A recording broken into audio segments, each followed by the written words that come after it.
Hey fam, welcome back to our studio. Hey Obodo fam, good evening. I throw away salute. I throw away salute. Good evening, welcome back. Abby, how are you, darling? So sorry. It seems like I've been postponing and postponing this show, isn't it? Emma Benu. Emma Benu, Uncle Beno is the one that has been chasing. It's all my fault. I take full responsibility for it and I apologize. It's just that sometimes when man proposes, God disposes. Things happen, life happens. So apologies for that. Good evening, good afternoon, welcome, welcome. Give us a thumbs up. I appreciate you guys so much. Uncle Beno, Sheda Daniel, how are you doing? How is I was going to say how is New York? I'm good, Aunty B. How Ero are you Texas. doing? How is Texas? Texas, Texas, the sweet, Aunty B. How are Is you, it ma? too hot? Because London has been burning, in terms of the weather. Oh, it's very hot now. It's hot. I don't know. So You guys have AC, so I don't think maybe you won't feel it so much. You have ACs in your house. yeah. And I know they get AC for UK. How's that been now? Everyone wants see AC. Who dash us AC? Very, very Oh, rare to see AC. The houses they're not even build the houses with AC. Like they oh, know, yeah. because of the cold weather. Yeah, because how long will they see sun for here? The summer is Oh my if you God. can get 1 month, you are lucky. Oh Yeah. my God. Mm, Wow. yeah. No wonder all my UK sisters and brothers they be saying, he hot. So I was like, why are they complaining about hot weather? Well, now suppose they even thank God say the weather hot. No, no. If we don't have cooling, now the problem with that. And the cooling, we no get cooling at all, at all, at all. Abby, isn't it so?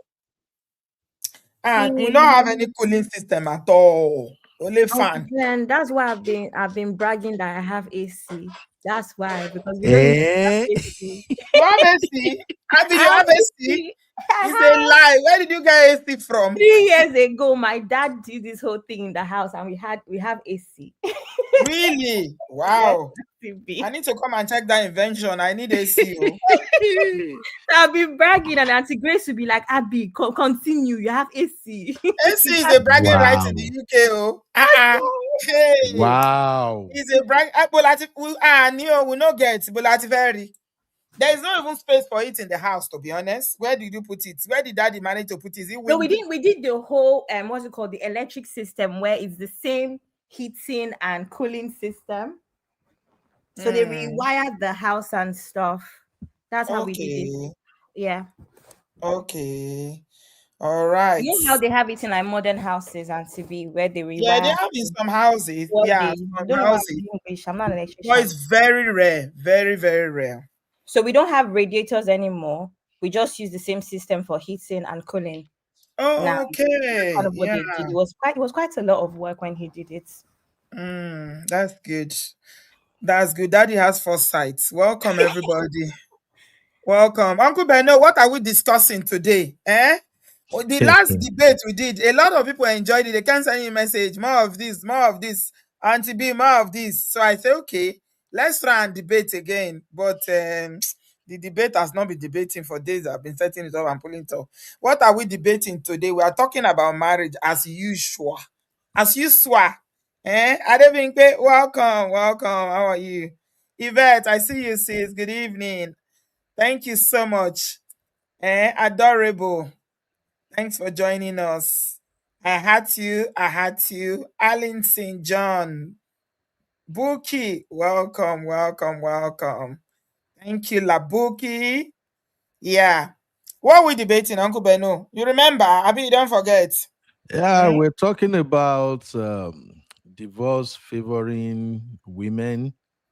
And yeah, do African women still want marriages in Western world? I think those are the things we're talking about today. And My opinion is that divorce favor women abroad more than men. Okay. So we are taking a position. You taking the position. Okay, because in a debate, it has to be for and against, right? Yes, ma'am. And Uncle Beno is for the argument that divorce favors women more than men. And I'm for against. I'm for against that divorce does not favor anybody. It doesn't favor women more than men.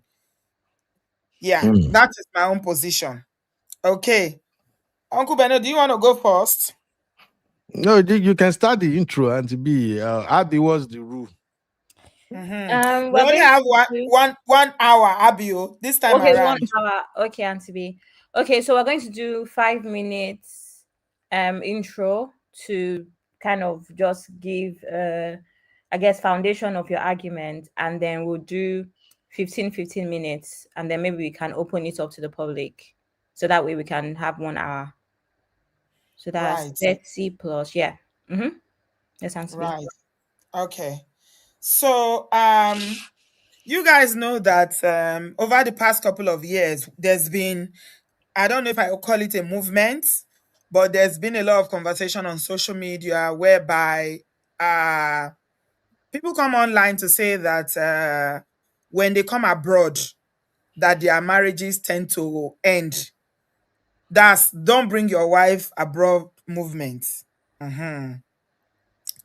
Um, so a lot of people, mostly our brothers, argue that once you bring a woman abroad, that the marriage will end.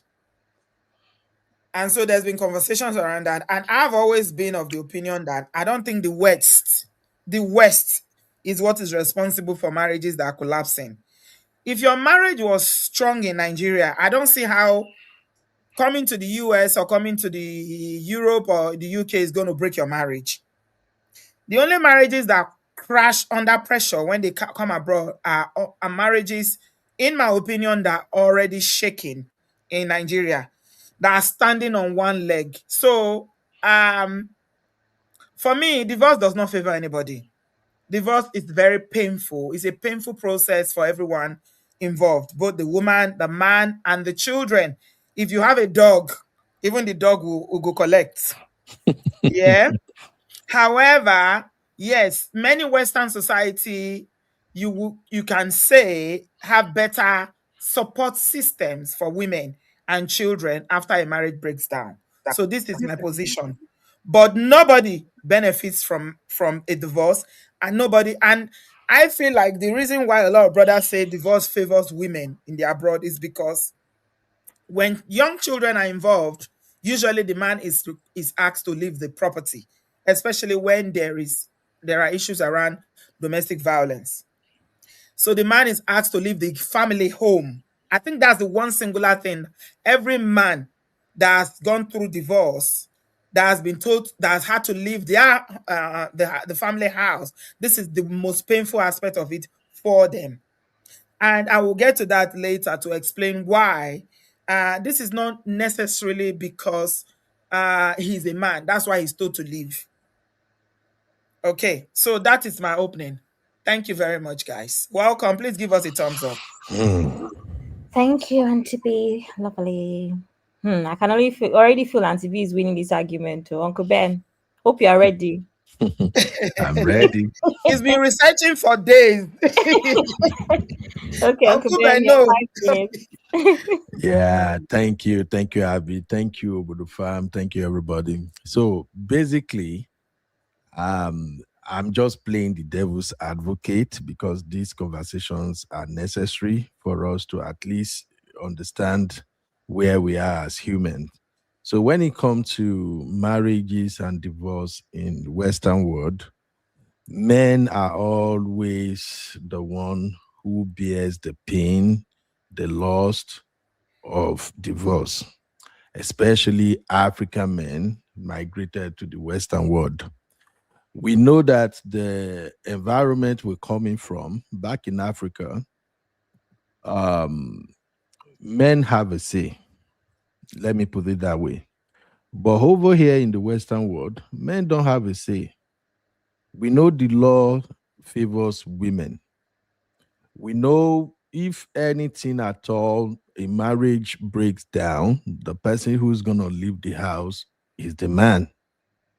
Over here in the US, you just going to call you her, or if you, that is if you are even lucky to take a no from the house that you need to call a U-Haul. Most times, all you need is a couple of boxes. You will be thrown out of the house.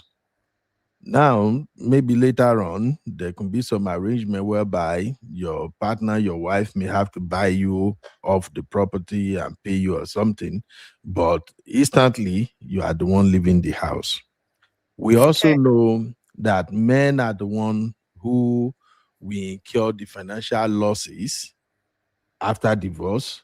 We know that men are the one who possibly may not have access to the children because most cases women are granted custody. Then the man become a visitor to his own children. The man now become they now kind of regulate how much access he has to his children, when he get to see his children, and all of that. And if we put all of this into perspective, when African men left homeland Africa and come over to the Western world, we don't come here to come and work hard, try to build a life for ourselves, just to lose it to our wives. So I'm just gonna say, like I've said from the beginning, divorce favors women in Western world. Men are always at the losing end. Thank you. Hmm. Thank Kini you. hun? Oh. Which one be whom Abi? Be neutral. Be neutral. Thank you, Uncle Abby is Ben. timekeeper. Okube, no, don't come and bully Abby. Allow Abby to do any she wants to do. It's okay to do Thank you, Auntie B. Okay, amazing. Let's have your comments, and the comments can be addressed very soon. Okay, so Auntie B, it's time for the main points, and this is where Uncle Ben can also have his points and push back. And this round will last 15 minutes. Okay, thank you very much, my honorable timekeeper. So, I completely understand where my brother Uncle Beno is coming from, because Nigerian and African men generally come from a society that is patriarchy. And by patriarchy, for those who still don't understand, I mean a system that favors men. And so, coming from that system where the men have the power, they have the say, they have the authority, they have the upper hand, probably earn more, probably have more power, and with more power comes more control, more authority, and more say. Then it's difficult adjusting to a different society where patriarchy doesn't necessarily exist. Now, divorce is a loss, not a prize. There's nobody that goes into a marriage hoping to divorce, because divorce brings emotional pain, financial strain on everybody involved, and family disruption. There are psychological and trauma that both the children and women will endure. And I can say that men also go through a lot of traumatic experiences during divorces. So the idea of a win for a woman is just an illusion. And the illusion is mostly relating to finances. And that takes me to my next point. So the first point is that divorce is a loss, not a prize. So nobody wins. And the second one is that child support is usually where people will refer to when you're talking about how women win. But child support is for children, not mothers. Okay. So when a marriage ends and there are young children under the ages of 18, and the man is made to pay child support, is not for the wife or the ex-wife, it's for the children. If he is wealthy and he's required to pay money, the money that will only go to the woman as her own money is spousal support, not child support.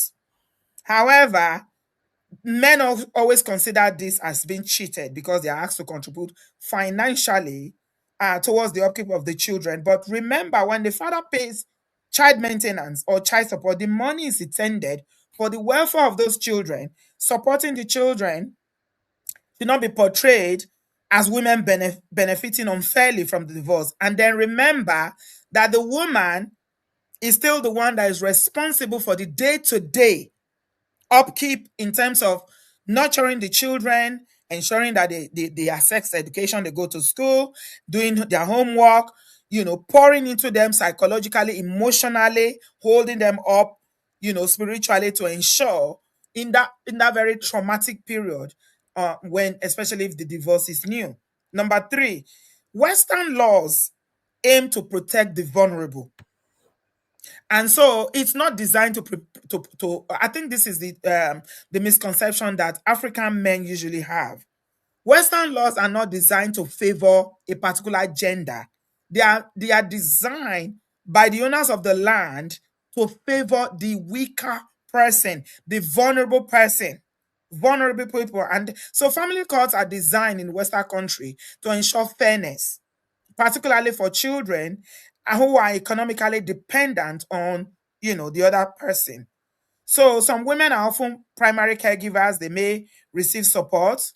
This is not a reward. It's a protection against poverty and homelessness. And that takes me to the issue of the property that is often discussed as, oh, I'm told to leave my property or our family house. Because sometimes when the house, maybe the man already purchased his property before he now went, before he got married, maybe he went to Africa to take a wife. And for an African man, because in Nigeria or other African countries, when a marriage ends, the woman is the one that is sent out. Sometimes they are sent out packing without their children. Sometimes, in some families, the children are allowed to go with them. But in some families, they withhold the children from the woman and send them out. So for the average African man, being their home is something that is very, very difficult for them. Mhm. Now, if I want to relate it to a particular culture in Nigeria, Igbo culture, for instance, a man's home is his obi. Obi is literally something that you can link to something that is like, that is your ancestral steed. This is it's almost linked to somewhere where you worship, this is your domain as a man, is what makes you a man. So your masculinity is tied to that obi. Now, in the West, being told to leave your obi, to leave your house, is something that a lot of African men cannot reconcile with. However, as I said, Western laws are designed to protect the vulnerable. And in divorce, the most vulnerable people in a divorce are the children. Now, the court system take into consideration that children are accustomed to a certain lifestyle. They live in this house where they've lived before these two adults decided they don't want to be together. They attended school in this particular area. And now uprooting them from that area is going to be very traumatic for them, in addition to having parents who are splitting up. So the court system are designed to ensure that there is as much stability for the most vulnerable, i.e., the children, as much as possible. So that's why you see when divorces happen and the woman stays in the house with the children, as soon as the children clock 18, the last child clock 18, that property she has to leave. So it's not necessarily for the wife, it's mainly for the children. Number four, women sacrifice a lot of earnings during marriage, right? So women are the only ones that will take career breaks, because of pregnancy, because they are nursing mothers, they take reduced hours. For instance, when their husbands have to relocate, for instance, today, somebody was discussing with me about how their husband wanted them to relocate to another area in England, even though they are established in one area. If that woman has to pick up, she will have to give up her job, she will have to give up her businesses. It's a lot on a woman. So when it comes to marriages and sacrifices and maintaining assets and division, when it comes to divorces, women are underpaid because of the sacrifices that they've made during the marriage. And there is not everything that you can bring to court and say, let's divide. The unpaid labor is a lot. You can't pay for, breastfeeding 1 year and staying at home, or doing childcare for 3 years before the child starts school. It's not something you can pay. So these are all emotional, psychological things that women go through that the court takes into consideration as well um, during a divorce. Number 6, African women want dignity. They don't want divorce. The truth is that, especially for Nigerian women, I say it all the time here, Nigerian women are programmed and designed, engineered, built for marriage. We are designed for marriage. So before you can see that decision being made by a Nigerian woman to say, I'm not interested in this marriage anymore, I'm choosing my peace, I'm moving, she would have tried over and over and over and over and over. As I'm not talking about the ones that are already programmed, like the ones that you marry from Nigeria and they say, oh, I'm only using this person to jackpot West and come here, I'm going to leave. I'm talking about marriages that have endured for years now. Okay, because I think that's a different conversation altogether. When somebody jackpot because they found a man that brought them abroad and they were not interested in marriage, it was to them an opportunity to jackpot. That's completely different. That's a different scenario completely. Of which, if somebody just jackpot, you're not entitled to anything anyway, except you have children. As a matter of fact, in the UK now, Abby, if you can remember, something like that happened very recently. That Twitter guy that was Yes, cheating, the yes. wife, yeah, he sent the wife back to Nigeria. Yeah. So she's not entitled to anything. She's not entitled to his house. She's not entitled to income. She's not entitled to spousal support or child maintenance or anything. Sent her back. So in Western society, divorce itself is a legal process that protects the most vulnerable. It provides protection for children, economic opportunities, and for them to retain as much stability, as I said, as possible. So men also benefit as well. Let me add this point to it. Point number 6 or 7. They also benefit from Western family system.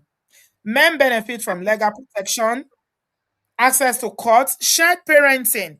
So, for instance, if you are going through a divorce and the woman is being mean, not giving you access to your children, the court system are designed, for that. Family courts are designed. The problem is that a lot of African men don't like going to court because going to court is expensive. You need to take a lawyer, you need a solicitor, you need legal fees, which are, of course, it's expensive to go to court. You can, have access to counseling as well. The rule of law is not emotional. It doesn't have feelings. The law does not have any emotions. It doesn't have any feelings. Though it is not perfect, but it's designed to serve both parties. And marriages should be based on love, not dependence.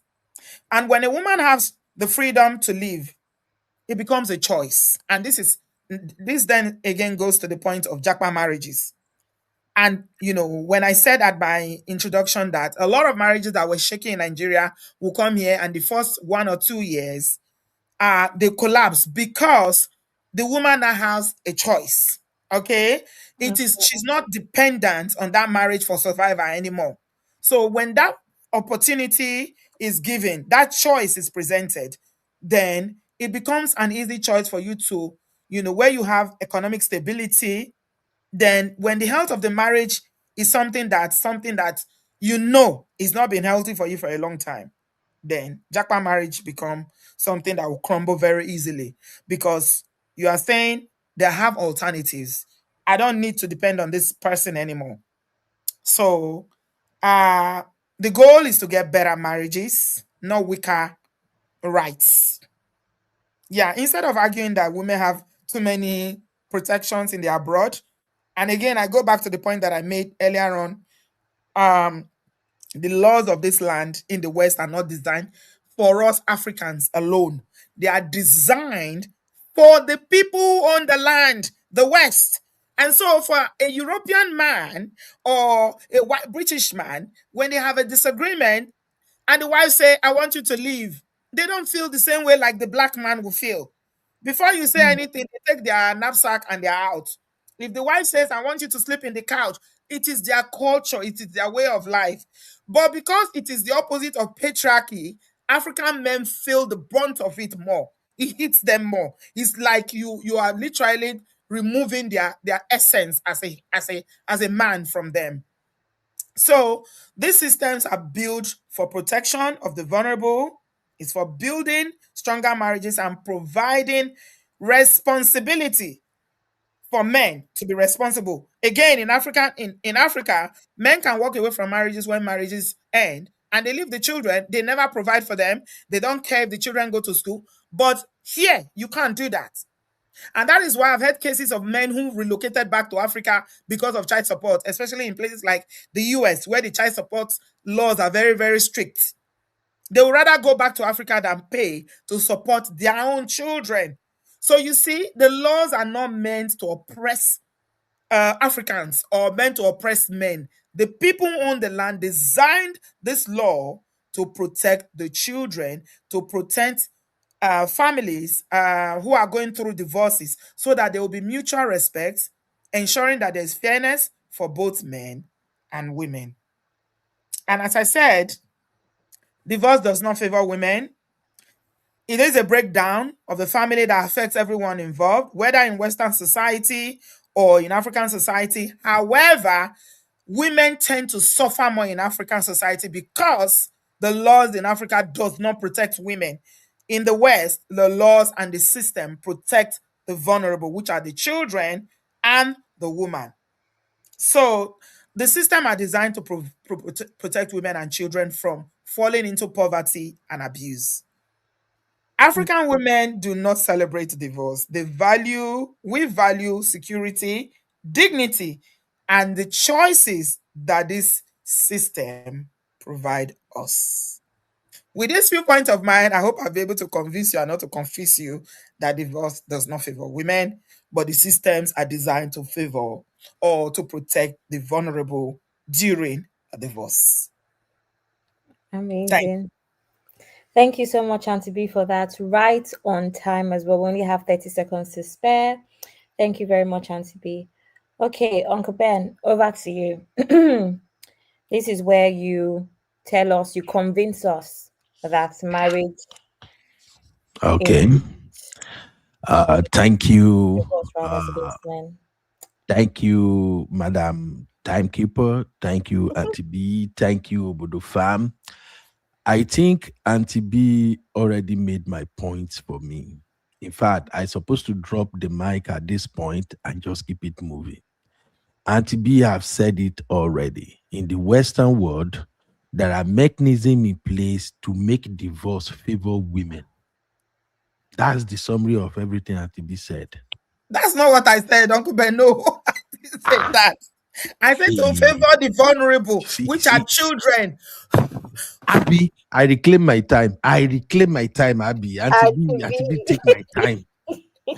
Uncle Ben, were you not listening? I never said it favors women.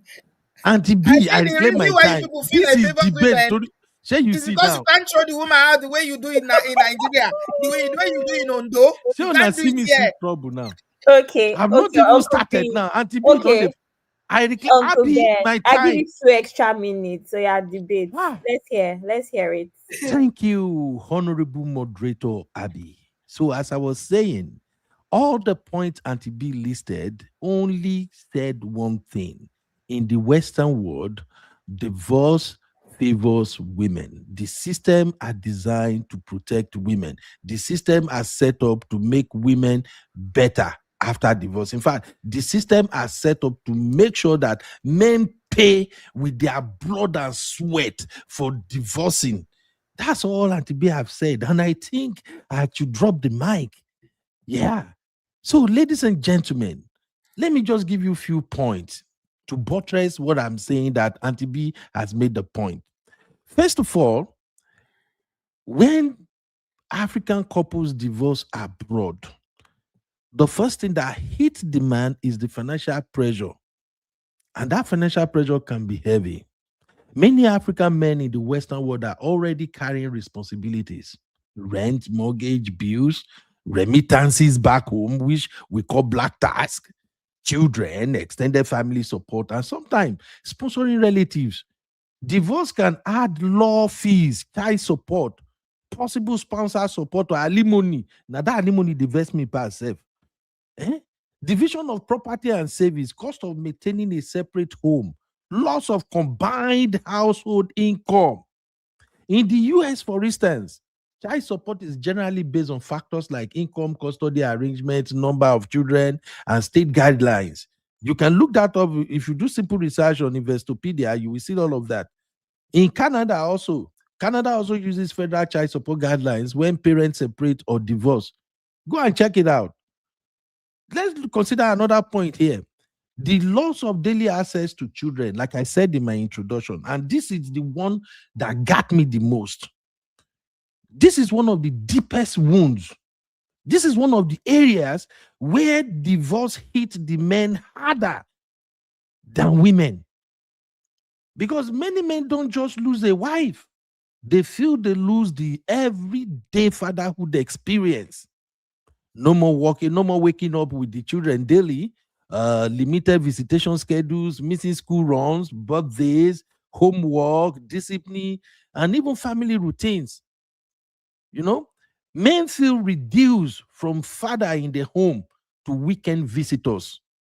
Most Western family courts say decisions should focus on the best interest of the child. That's what they say.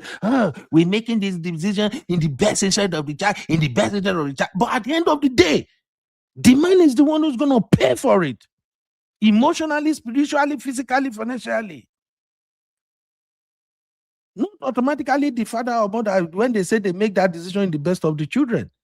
But emotionally, many fathers still experience the process as a loss of control and identity. Let's even talk about mental health crisis. Why are our brothers crashing after divorce? Why are men losing their shit after divorce? Oh, sorry for using that curse word, because this one is hitting me harder than necessary. I don't even know that our sisters Minus are not 20 even putting. seconds. Minus 20 seconds for swearing. I know swear. Anyway, let's consider the mental health crisis that happens to men after divorce. And this part is serious. Research shows that separated and divorced men face higher risk of suicidal thoughts. In case you don't know, suicide attempts and death by unaliving compared with married men. You know, a 2025 systematic review. Where the thing they say? I think I put it here. In a 2025 systematic review, found divorced men had higher odds of unaliving attempts and nearly 3 times greater odds of tying themselves by unaliving than married men. Many African men suffer silently because they were raised to be strong. I made this point in our last debate. Be strong, don't cry, handle it like a man. That silence can become dangerous.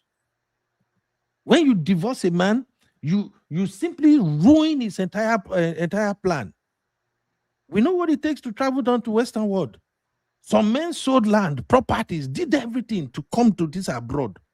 Some of them got to this abroad, finish, struggle with the environment, establish, then go back home to marry their wife, bring the wives over here. After 2-3 years or 4 years, after sending her to school, doing everything, the woman now begin to carry shoulder, begin look down on the man, disrespecting him. Why? Because like Aunty B said, the law are there to protect women and children, not the men. So our African sisters, they took advantage of that. I said yes. The laws are there to protect the vulnerable. Abby, I claim my time again. Aunty B, don't I claim my time, Abby. Aunty B, I better kneel. You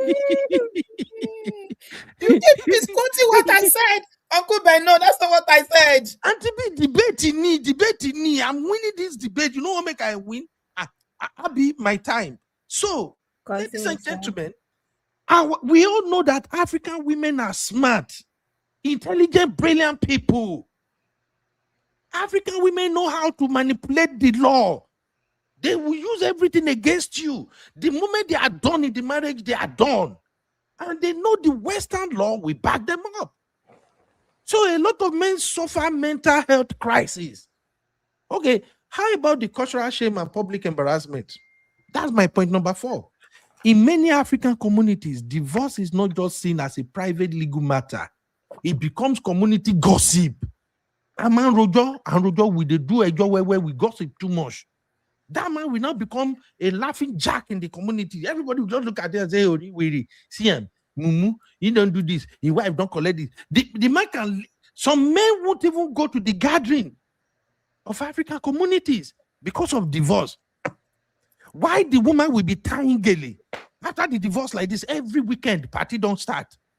Now that time the man go do. I be waiting with that way that they do. Wait with this one when they take I can't remove help fat you for with the belly. English here. Sorry, this is Hey, debate. Mudano, Abi, you can still help me now. Now I that can't. time the woman go do, you go do yansh, butt lift, yansh lift. She go do tummy talk, do everything. Now that time she go get coke body, go to party, begin the flex. Some of them are so bold. That time you go see them, they catwalk. They catwalk, they are not catwalking in the marriage. Adding more pressure to the man life. So please, my people, divorce affect men negatively. It brings cultural shame and public embarrassment. It becomes gossip. People will start talking. What did he do? Was he abusive? Did he fail as a man? Did he marry for papers? Did the woman use him? So many questions. Man will walk around and you begin to see lips moving. You can't hear what they are saying, but you know that lips that are moving, they are talking about you. For African men abroad, the shame can be heavier because relatives back home may not understand Western divorce laws, custody systems, or how quickly a marriage can collapse in the diaspora. How about the loss of respect and masculinity identity? We lost masculine identity once divorce happened. Many African men are raised to see themselves as provider, protector, head of household, family builder, decision makers. But after divorce, some feel stripped of that identity. Any brother listening to me now that has gone through divorce, they know what I'm talking about. They may still be paying bills, we still pay child support and legal fees, but no longer feel respected as husbands or a father. I said it on our last debate. We African men, we are raised to become successful and to provide and protect. However, no matter how successful we are, without a wife, our success is incomplete. Now, when the woman divorces you, you become an empty vessel. Okay, how about housing instability? Divorce can force a man out of the marital home or make him downgrade his lifestyle. So men go from owning or renting a family home to renting a small apartment, sleeping in a friend's house, living far from their children, working extra hours just to survive. The physical displacements add to the emotional trauma that men feels. Imagine a man who has been living comfortably in a 5-bedroom, 4-bedroom house in a reserved area. Now that man go back to apartment because the wife he struggled to bring from Nigeria, the wife have ruined him. Or maybe he met the wife here in abroad. The wife have I ruined feel him. like Uncle Ben's time is longer than my own. It's not Aunty. It's 3 minutes left. Now, 3 minutes still. Yes, Aunty B, Aunty that B. time we meet Aunty B. Aunty B, Emma Shebai. Okay, let's talk about immigration and legal complications. For immigrant African men, divorce can complicate life when marriage is tied to immigration, sponsorship, permanent residence, financial affidavit, or family reunification. The issue is not only heartbreak, my people. It becomes a legal and immigration headache. This is why African immigrants need to understand that marriage abroad operates inside a different legal system, not just because of church or family tradition. How about conflict between African marriage culture and Western law? Like Aunty B have said, like I said, Aunty B made my point for me already. All the things we know, all the things that make us men, once we are here in abroad and we are married, we are stripped of almost every damn thing. How about isolation after divorce? Many men lose their social circles after separation. Friends may choose sides. Yes, we know a lot of men that once the divorce happen like this, their fellow, the wife that are friends to their wife, they go compare their husband to stop messing with them because now they become a single man. Those wives say, you cannot be going out with this man. He's single now. You know, say they carry woman in here. Before you know it, the man is isolated. Church members may gossip. Family may blame him. Children may become distant. Some men stop attending community events, like I said earlier, because they feel ashamed. Women often have stronger emotional support network. Men often suffer alone. Once a woman is divorced now, boom, support will show everywhere for the woman because she will have the children and all of that. But who shows up for the men? Like I said when I started, I'm just playing the devil's advocate too. This is just a debate too. Don't come for me, people. I'm just saying this on behalf of the brothers who have experienced this very difficult and traumatic divorce in the Western world. A lot of them are suffering. The law is not protecting men. Women are taking advantage of the law and they are making men pay for it. So, like Aunty B said, some men will even go back to Nigeria. And I won't lie to you. Knowing what I know here in this abroad, I would rather pack small change where I get, run to Nigeria than staying here if I found myself in the divorce mess. Because it's not worth it. Whatever Your we built time for is 10, up. 15 years can just disappear because one woman decides to clean you out. Thank you, ladies and gentlemen. Okay. I be no they do who, no they do who. That who you they do it in favor of Aunty B. No, now I'm supporting you too. Now, is okay. I'm following. That's what means. It means I'm following.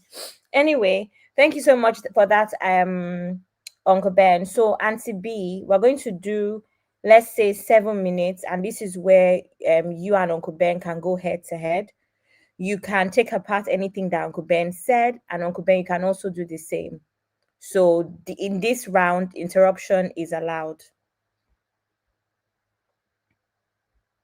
Auntie B, are you there?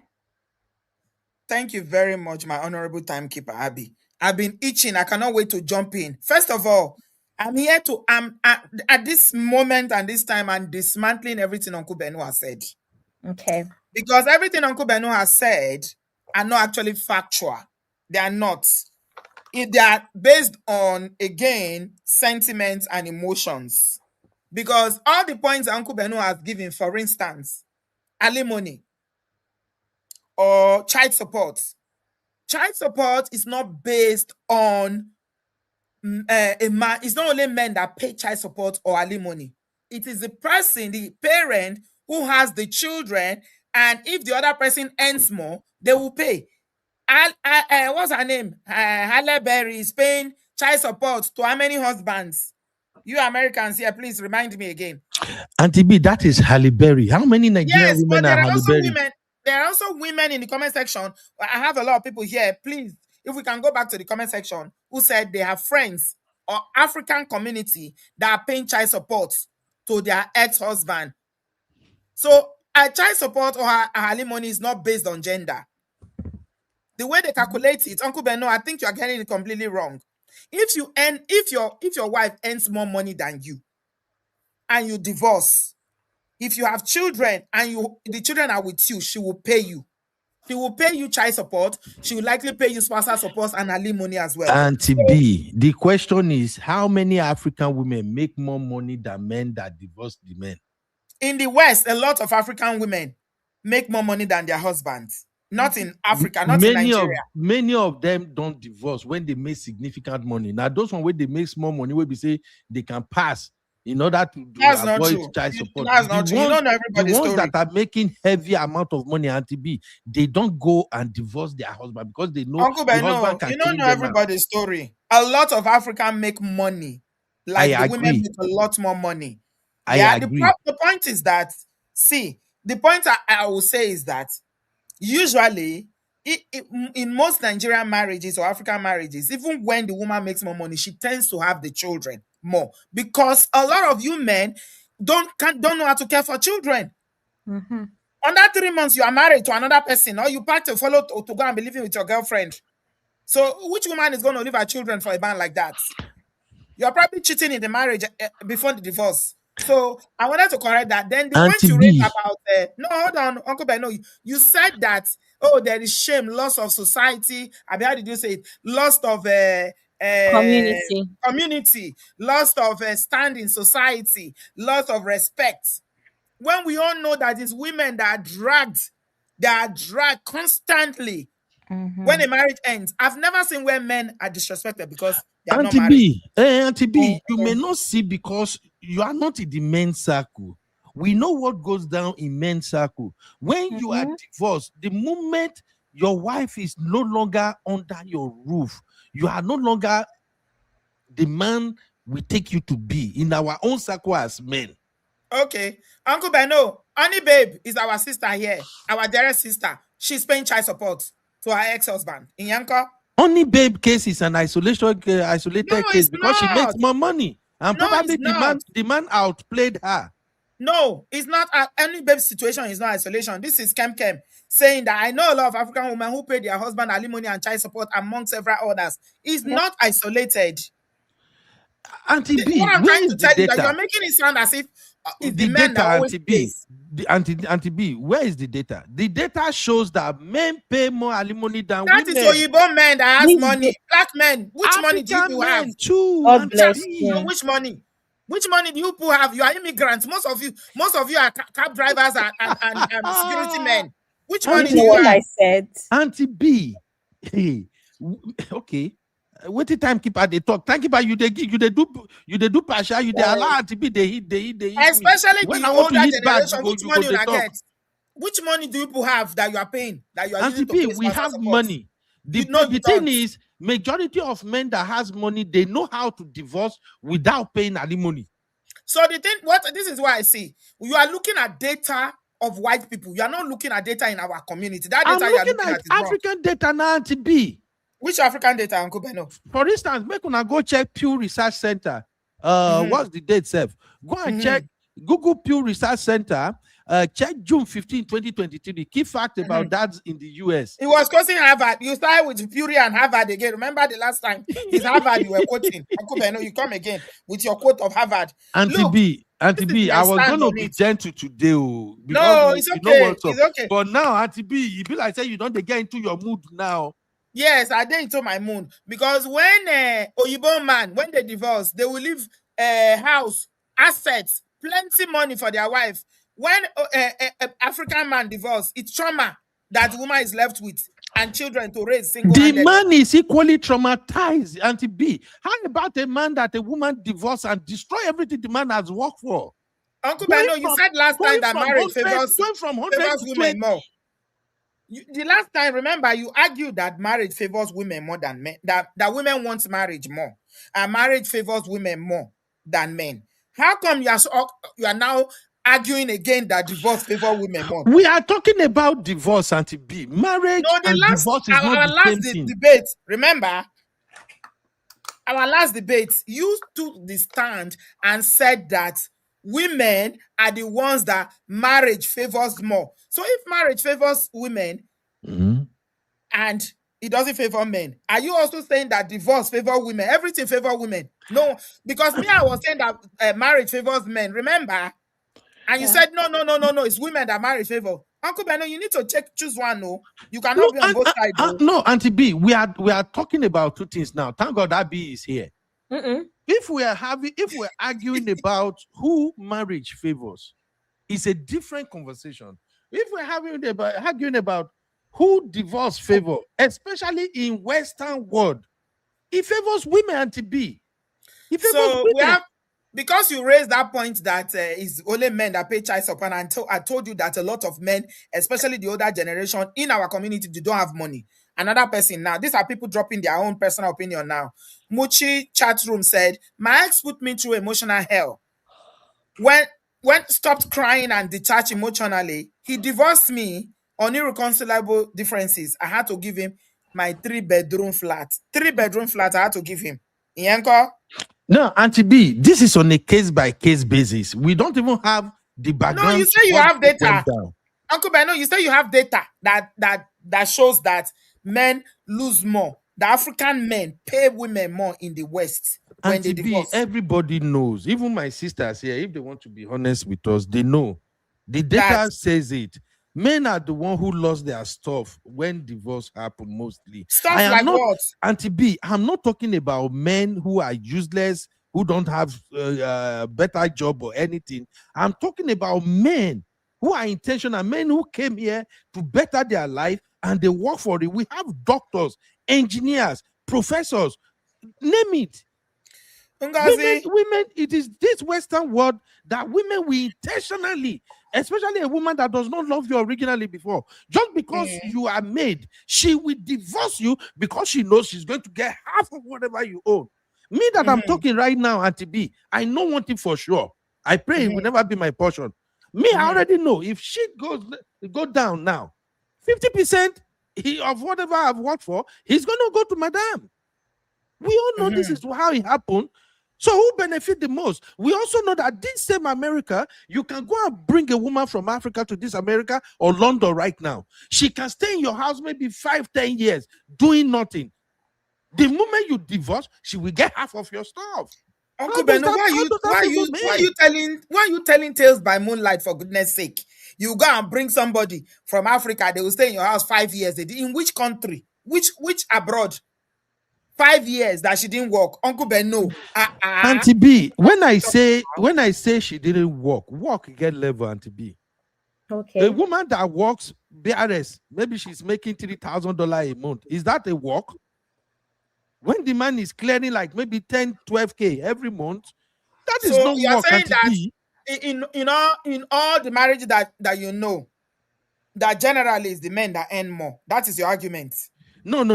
I'm not saying generally the men are the one that What earn about more, the men, but the when women we that compare, go to Africa to bring their husband? You know, there are a lot of cases where women go to Nigeria or Africa to bring their husbands. Yes. What about that one? Have you considered that? I agree. But when we look at the data, Auntie B, men are the one who pays more. Men are the one who lose more, Auntie B. We know there are exceptional cases when a woman that makes more money get to pay. But let's look at it holistically, Auntie B. Our brothers are the one losing their stuff every time, Auntie B. That is why it's so painful. And for me, I'm not even worried about the financial aspect of this. But when it comes to taking the children and taking the child support.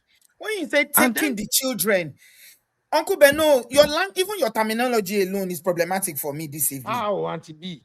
You are saying taking the children. They take the children. They should leave the children in the streets, ni? Would the Auntie children B and only to Uncle listen Ben. to someone? Auntie B and Uncle Ben, I added extra 3 minutes to 7 minutes, so we've done 10 minutes. So I Okay. think it's time for us to allow other opinions Okay. that could either support you. Okay, who win this argument? Let's see the vote. Where is the vote? Because I believe Uncle Ben, can I say something? Can I be one of the people from the public first before anybody else comes You up? cannot be. You are an umpire. I just want to say that Uncle Go Ben, ahead, Abby. Go ahead. Ben, the problem I have Abby with will your press my neck. argument. Abby cannot be. She can. Abby, go ahead. Uncle Ben, the problem I have with your arguments is that it lacks a lot of it lacks consistency. You're very inconsistent. Yes. Uncle Ben, a couple of us have known you for a while. And the one thing that you say across all platforms is how a lot of women are making so much money these days. And you also encourage women to be more supportive and come together with their husbands to make a household income. So, Uncle Ben, since you are aware that a lot of women make a lot of money these days, you are aware that a lot of women are willing to upgrade their education, they're always willing to go to school, take a course or something. How is it that your argument is now that men have more money, $3,000 is not enough money? Is that one money, Uncle Ben? When consistently you have let us know that Nigerian women, especially African women, are unstoppable when it comes to just upgrading and improving their finances. All of a sudden today, you're arguing against that, but it's something that you consistently say. Abby, not all of them. What I said is there are more African women that are making more money now, but that does not mean that the husbands are not making Abby, money too. Let me add to that Uncle Beno is very inconsistent in addition to what you are saying, because Ngozi said something. Ngozi said marriage in the West favors men benefit more from marriage, and they are affected more by divorce. See? So for me, that's a balanced statement. Men benefit more in marriage, and so when a marriage breaks down, it affects them more. Yes. But Uncle Beno stood here and argued with us that the marriage in the West benefits women more. So if you're saying marriage benefits women more, how can you even in the same mouth argue the divorce affects men more? You cannot have those two parallel. Auntie Also, B, may I add, sorry, Uncle I do Ben, not.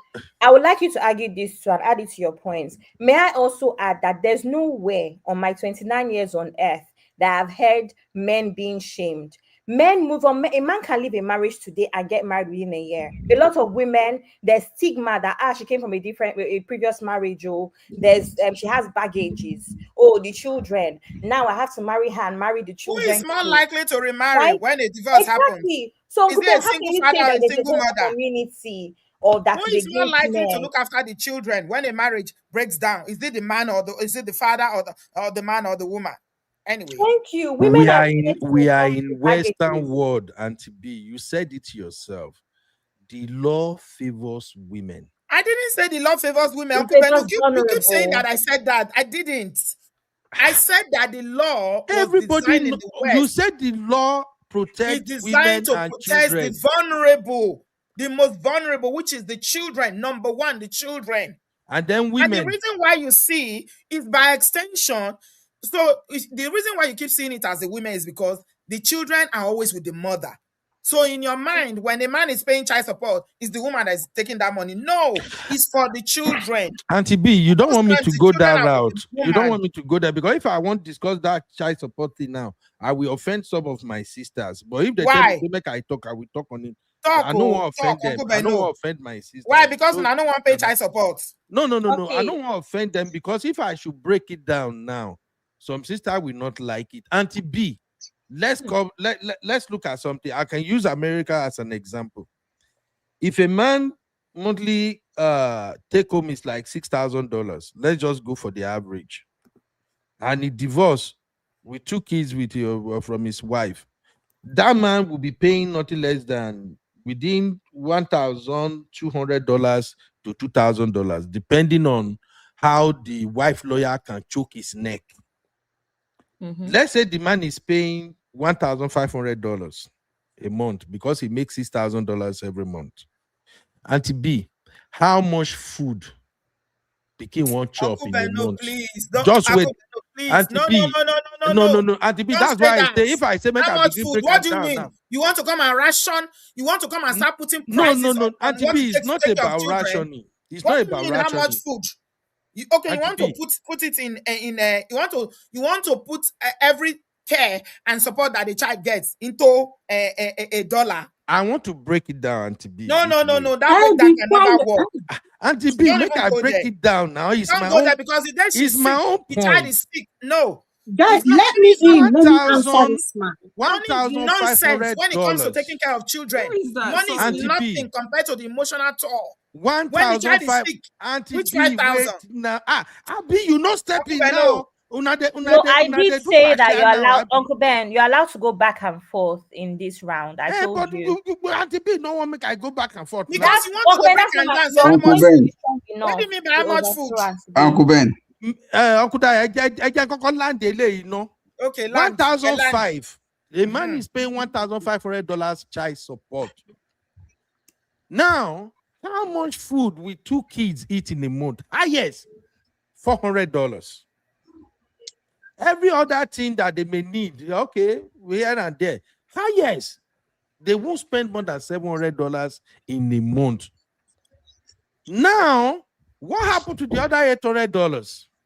There are women that collect child support and use it to buy bag, buy makeup, buy this one, do that one. Some collect child support and even give it to their boyfriend. Yes, some collect child support, they give it to Chike. Many of them have Chike. What are we saying? You be. I don't even know what to say because the thing is, you're talking from a point that you actually are the judge. You've actually been in divorce proceedings and actually know exactly the rationale. I'm going by what my brotherhood are make sharing. the judgment. You What don't my have a brotherhood clue. are sharing. You're just making up stuff based on hearsay and assumption. Tell him, honey babe, tell him. I've actually been divorced and it's not like that. The law is gender neutral.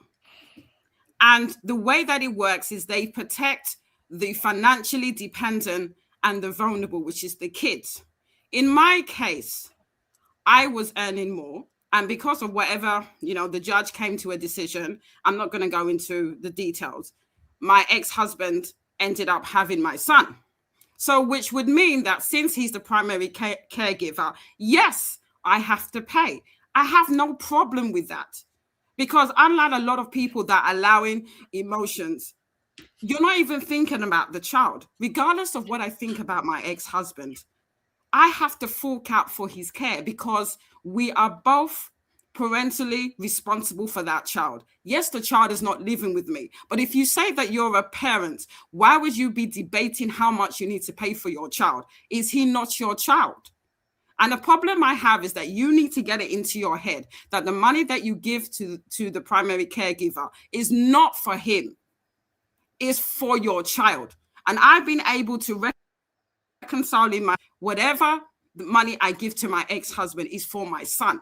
And if you come from a place where your priority is your child, you will not be going back and forth and be screaming and shouting about how much money you should be giving your ex. If you really are all about your child, you would focus on that. And for you to be splitting hairs and saying how much does it cost to eat, very disappointing, UB. No. You keep saying, this matter of some women take their child support to buy handbag and to give to their boyfriend. Expensive. Children are expensive. There's school, there's uniform, there's food, there's shelter, there's mortgage. And I, as much as whatever feelings I have, I will say this, and I will say this on this live. My ex-husband is a fantastic dad. He does everything he needs to do to look after my son. And if he needs me to pay money, I will pay the money because what he's doing is looking after my child. You understand? And I think a lot of parents, men and women, need to rationale with that. It's not about you. It's about the child. So the money is not for you to buy Gucci, to buy Benzes. It's about that money given to the child. And I think people need to understand that. Stop using divorce and child custody to be going back and forth and to be fighting. And that's why I said there's a lot of parents that have no business being parents because you need to be selfless when it comes to being a parent. You think it's easy for me that my son is living with his dad? It's not easy, but I do what I do and I will make sure that every single month I pay money into my ex-husband's bank account to make sure that my son is taken care of. And that is what it should be about. Okay. Your child, not going back and forth about just because you have bad feelings regarding an ex-husband. That is not what is important. You need to Honey, move babe, on I have from a quick your question. emotions regarding your ex. Honey, babe, I have It's a quick about being question. responsible. Honey, babe, a quick question. Do your ex have full custody or shared custody? He has 75% custody. Okay, that's why you're paying that much. And I'm happy to do it, UB. Is that a problem? Yeah, we're not talking about you. That's why I told Aunty B, your case is isolated case. It's not isolated. What I'm trying to say, I'm saying this. I'm giving an example. I'm giving an example, Aunty. The reason why I came on UB is not your show. Please let me finish. The reason I'm saying this is because I'm giving myself an example that it's on the way that the law works. It's on a case-by-case basis. You're bringing out this propaganda that divorce favors women. In my case, the divorce did not favor me. You say it's not my show, but you say I'm bringing propaganda. You forgot this is a debate. Propaganda because you're generalizing that every single woman that goes to divorce. Hold on, the case is not the case of everyone. There's a lot of women. Yes, I do agree. You don't know what everybody is dealing with. No, but you're making out that every single man is at a disadvantage. That's not the case. It's only once in a drop in the ocean that you see a woman. But the thing is, what he needs to understand is that, Aunty B, because you're a social worker, you must go to court, so you know how it works. Honey, babe, the law is gender neutral. And it's on a case-by-case basis. Can you please start to round up, sis? No, what I'm saying to you, it's on a case-by-case basis. So in my case, yes, I had to pay. In another case, a man has to pay. Stop generalizing this thing, and we need to think critically. It's on a case-by-case basis. Yeah. And even if you have to pay pay because it's your child. Why would you not want to pay for your child? I don't understand why this is up for debate about child support. This is for your children. If you purport that you love your child, just pay the money. And when these judges make these decisions, they will look at your salary and they will assess it properly. They don't just say, oh, we're going to penalize the man or we're going to penalize the woman. There's no emotion based on making those decisions. Did I ask you a question, honey babe? Uncle Ben, every Uncle Ben, every caller I'll finish. Every caller has 5 minutes. I'm done. It's fine. Thank you. Thank you so much, honey babe. So a lot of men don't. If what honey babe is doing effortlessly now, the way she's saying, I'm doing it for my child. It's not an isolated case, by the way, Uncle Beno. I want you to know that women do pay. That's why I told you that in family court, it doesn't matter whether you are male or female. It depends on who has the children and your income. That's what they take into account. So now a man paying the same thing that a woman like honey babe is paying to her ex-husband, who will hear it in Nigeria? That a woman leaves a marriage, the man has the child, and the woman is sending him money. Which year, think about it for a minute.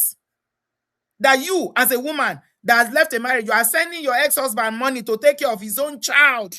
So if a woman can do it, why can't a man do it? Why do men always feel like it's punishment for them to take care of their children who they are not physically available to take care of? Emotional support is not there. Psychological support is not there. The only thing you can contribute is money. And yet, some men will run away.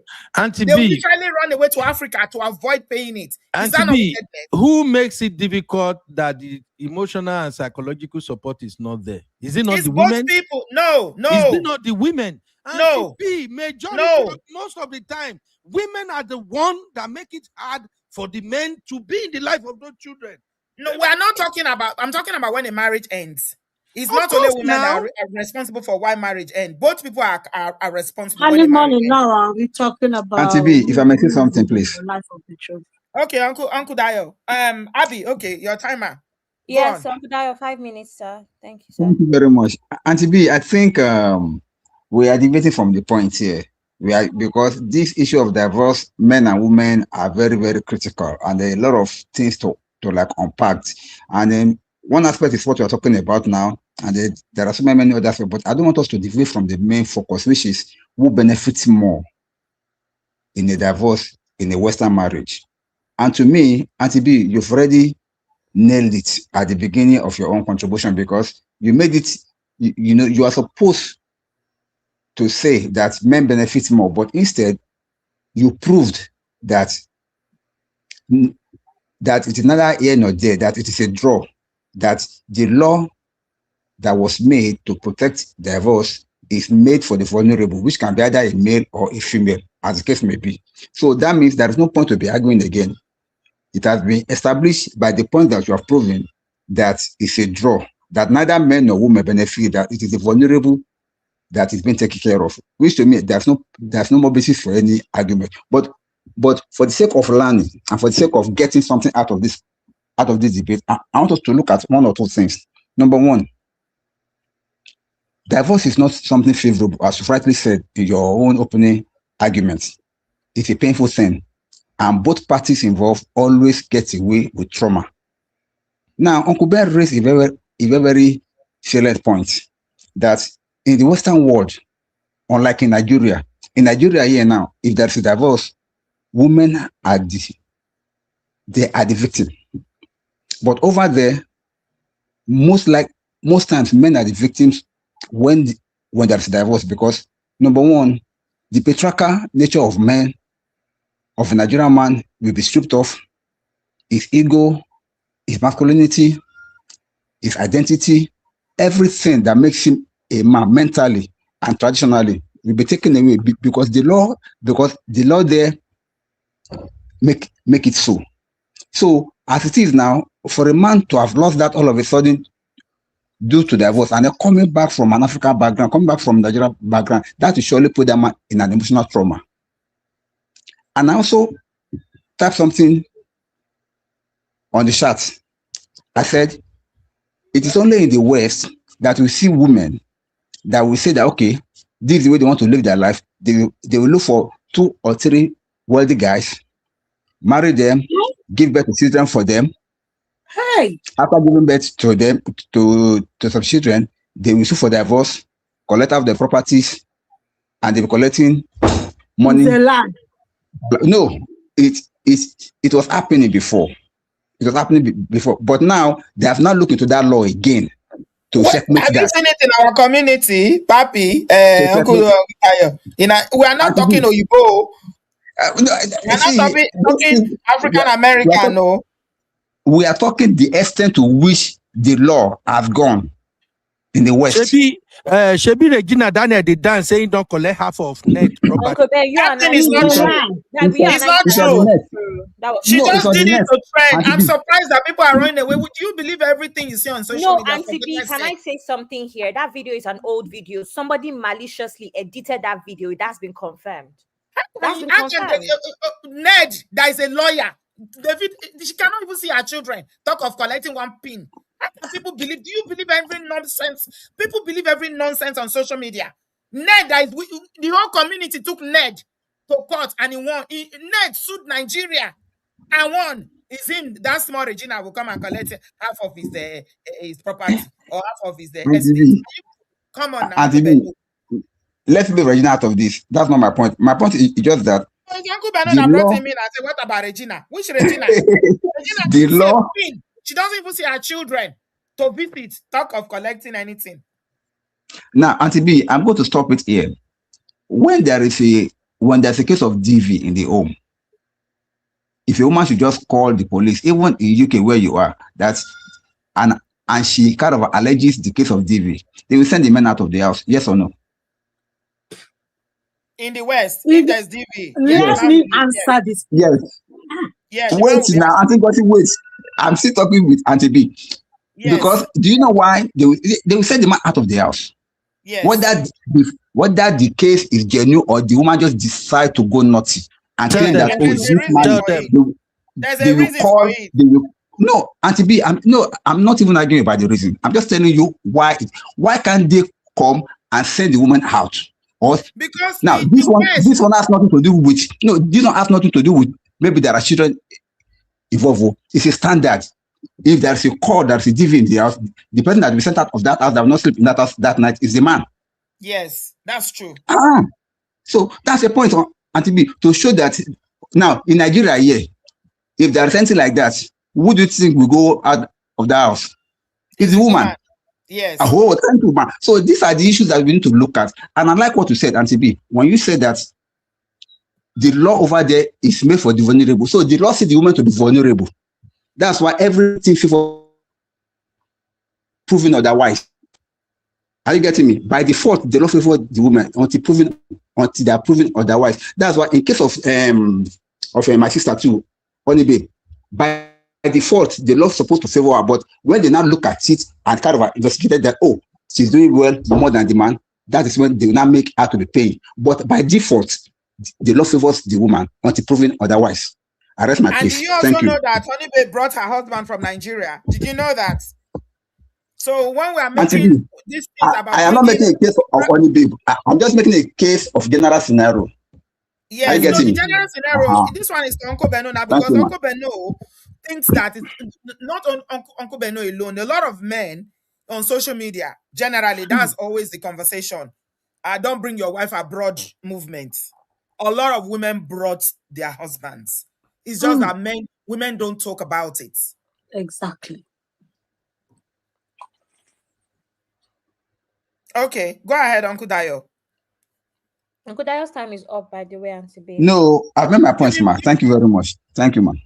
I took his time, please. Timekeeper. 2 minutes.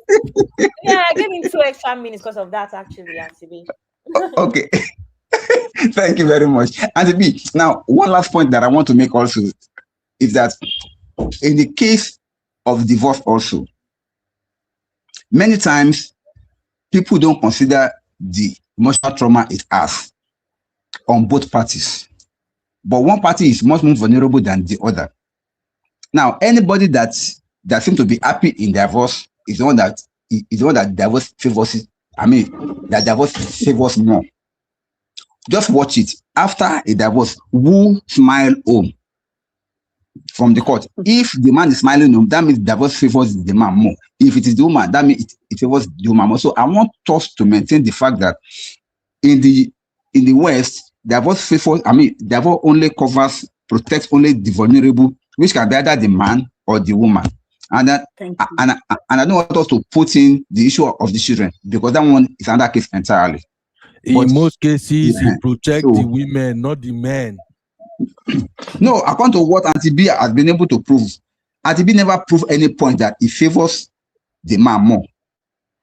Are you getting me? She just said that it favors the vulnerable. That means Aunty B has considered to the fact that it favors the men more. Because for her not to be able to prove any point that it favors the men more, that means unfortunately, you cannot take the children out of the scenario or the question, because it's family. A family consists of a man and a woman. And that's traditional. We have to think about it in case whereby there is no child involved too. That if there is no child involved, that one is gone. Yeah. If the child is not involved, then it will not favor anybody. It's not going to favor. It's not going to even to be told. They will just sell up everything. They will just sell up everything and probably split it 50-50. You understand? That's a different dynamics. Now, Aunty B, do you know that if there is no prenup, if now a man that has been well established in the US or in the UK come to Nigeria to come and pick a woman, marry her, and then after some time they got divorced, no prenup, do you know that everything that the man has worked for before the woman ever even got married to him shall be split into two? Uncle Dio. And I shall be given to that woman. Uncle yes Dio, or no? There is no prenup in Africa. These are the reasons that we are saying that these things favor women more. Thank you. Okay. Thank you very much, Uncle Dio. Aunty B, no verse. There is no prenup in African marriages. No African woman will sign prenup for you unless you are extremely rich. None of them will sign prenup. How many of you are extremely rich, Uncle Beno? Okay. How many of you are extremely rich? Okay. We have. How many of you are even rich? Come to Houston. Let's not talk extremely. How many of you are rich? Houston, Dallas, Maryland, African men are extremely rich. Oh. They're extremely rich. Oh my God. Oh, well, go ahead, Jare. It's your turn. Uncle Beno, please rest about this extremely rich. I beg. I don't see anybody with the extremely rich. I can't see them. Maybe I will have to come to Dallas to see them. Go ahead. Who is next? Ngozi. Oh, hello, Aunty B. Hello, everyone. Hi, darling. Yeah, hi. I just happened to bump into this live, and it's just so relatable. So I said I'm not leaving because I'm hearing a lot of things here that are not exactly the case. So I'm divorced. I have 4 children, and my youngest daughter was like 4 years old when it happened. And at the time, he was earning more than me. I don't know if it's by a lot, but it's certainly not more than 1,000. Okay. And he had to pay child support. But you know what he did? He was doing agency. So he used his accountant to reduce his income to £600 a month. So for 4 children, I got just over £200 per month as child support. Now, you know that's not what it's supposed to be. He was making well over £2,000, but he reduced it to £600.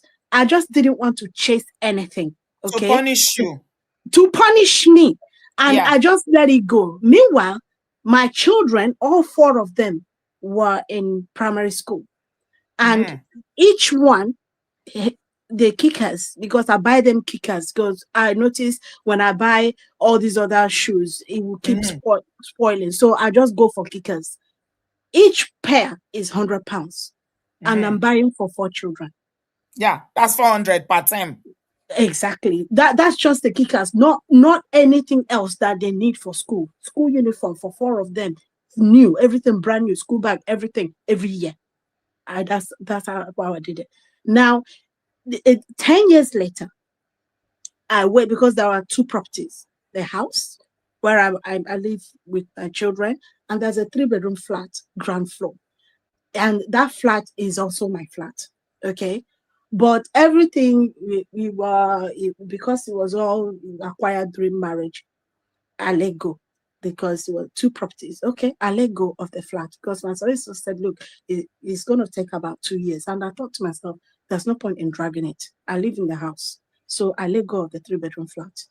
Okay. What do you mean you let go? I let go, I let him have it. The mortgage, I even called the mortgage company. I'm the one that made that comment. You see me as Monique's chat room. I even called the mortgage company for him to see how he can take over, so that because the mortgage company said they don't know him, he has to go get a mortgage. 10 years later, he was still paying the mortgage through my account. So when I called him, I think about 8 years later, I called him. I said, what are you doing about taking over the mortgage? I don't want that property in my name anymore. I don't live there. I don't do anything there. He said, oh, he okay, give him some time. The next thing I heard was he sent me a text and said he was going to go to court because the flat is leasehold. The house is freehold. He's going to go to court. He was trying for them to rule so that the 2 properties will be sold and shared equally. So where will you live if you sell the He property? doesn't care. He doesn't care. And this man, this is why they say they bring the one. I brought this man, and I brought 2 of his brothers through my link. They got married here. Are you hearing it? So they were brought over. Any babe story is not isolated. Can you see? They were brought over. 2 of his brothers. They were brought over through me. Okay, and they married British women. They didn't have to suffer for anything in this country. Okay. At the end of the day, 10 years later, he then finally, when I went for clean break, then ultimatum was now given to him that he will have to take over that flat properly with his name on it, or I'm going to have to sell the flat and then give him the money. That's when he now ran around and got himself a mortgage and took over the flat. This is 10 years later. So all this time, he was paying maybe 1/4 of what he was supposed to pay for the mortgage. He wasn't paying. He was for child support. Okay. Yeah, 1/4 of what he was, and I never chased him for any day. I just went through the agency. You know, the agency, they get the money, they take a certain percentage, and they'll give you the rest. Because I didn't want any back and forth. UK child support is rubbish anyway. It's nonsense. But this is what he did to make it even worse. So when people keep jumping about and say child support, what is this child support? Do you know how many times my different child has been in hospital? Yeah. And he knows nothing about it. Do you know how much free labor women do, even in marriage? Yeah. Do you know how many times I've lost £1,500 because I had to cancel my work for a week and sit with my daughter in the hospital? They'll say they are sick. You have to go and pick them up immediately. So when Uncle Beno wanted to start saying, what does a child eat? Do you know how much I used to pay? I mean, they're grown now. I don't need to pay childcare anymore. But then, all those years, do you know how much I have to pay in childcare so that I can go to work? So all this, it favors women, people should stop it. It doesn't favor women in any way, shape, or form. They just look at the situation and they divide it in a way that it will feel, as favorable as it can be. And you talk about men being ashamed. 4 children, and yet wasn't paying the right child support. You forfeited your own property that you got in your name that you paid mortgage for. And by the time he inherited it, the mortgage was way less. So who did you favor? No, the mortgage even was what was the mortgage? It was on interest only as at that time, but the mortgage was very little compared to what the property is worth now. The mortgage wasn't even up to, it was about 150,000 in a 3-bedroom flat in an area that flat as at that time was worth over 300,000. So you people should stop all this. It's not when men do something and then things go wrong, they'll be shouting all over the place as if the world is on their neck. They'll go to Daddy Freeze. How many women will go to Daddy Freeze and tell this story that you just told now? I don't tell my story. I just got pissed off. That's why I said, and I know what your channel is about. So that's why I came here to talk. I don't tell my story. I have social media platform. I don't go there to talk about. I talk about things, but I don't start telling my own If he personal was story. a man that had to give a flat, a house to a woman that he brought from Nigeria, the whole world will hear it. The whole world will hear it.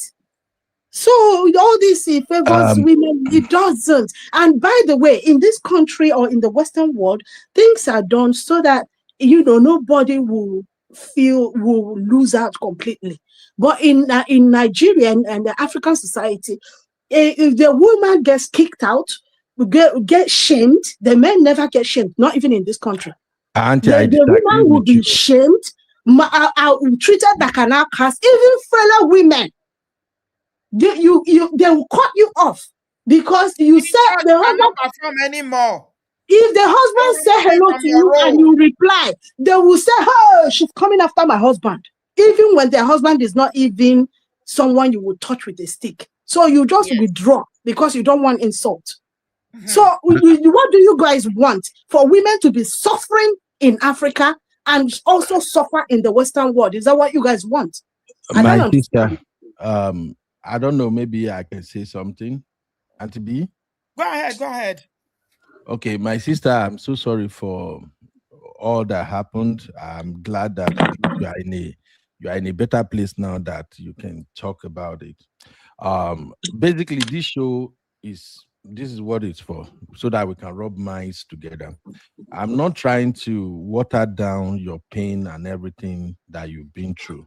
But since we're talking about divorce in Western world, I just wanted to ask one or two questions, if you don't mind. So, first of all, who filed for divorce? Is it you or the man? It was him. He divorced me based on irreconcilable circumstances. Why? Differences. Yes. Exactly. Why? Because he punished. If I tell you my story, you will know. Like I'm not in pain anymore. I'm not in pain. It's over. It's done. When I see the family now, I'll say hello. We talk and we go. There's no pain. There's no anger. Okay. But this man put me through emotional hell, absolute hell. When I now saw, because I kept on telling myself, it's a phase, it will pass. And I'm Catholic, so we don't believe in divorce. So it wasn't something I could consider. I had to go outside in the night. I was talking to myself on the street. I was telling God to exonerate me because I don't know how to. So if what he did to me was enough for me to go from cheating to emotional hell he put me through, to financial, like I was dry, or he put so many bills on me. Every month when I finish paying, I have only £100 of my income left. That's the situation I was in then. Not now. Now I'm very much okay. I don't think he's earning more than me or as much as me, because I just rose and became who I'm supposed to be, because I shrunk so much just to keep my marriage. Still, it wasn't enough. Sister. I'm so sorry, it wasn't enough. Okay. So let me finish, bro. Let me finish, because you asked the question. So at the end of the day, when I now realized, like, this wickedness is on purpose. Do you understand? When I realized, because when we were talking, I said, if you leave, you can't come back. Just to let you know. He said, come back for what? Come back for what? Okay.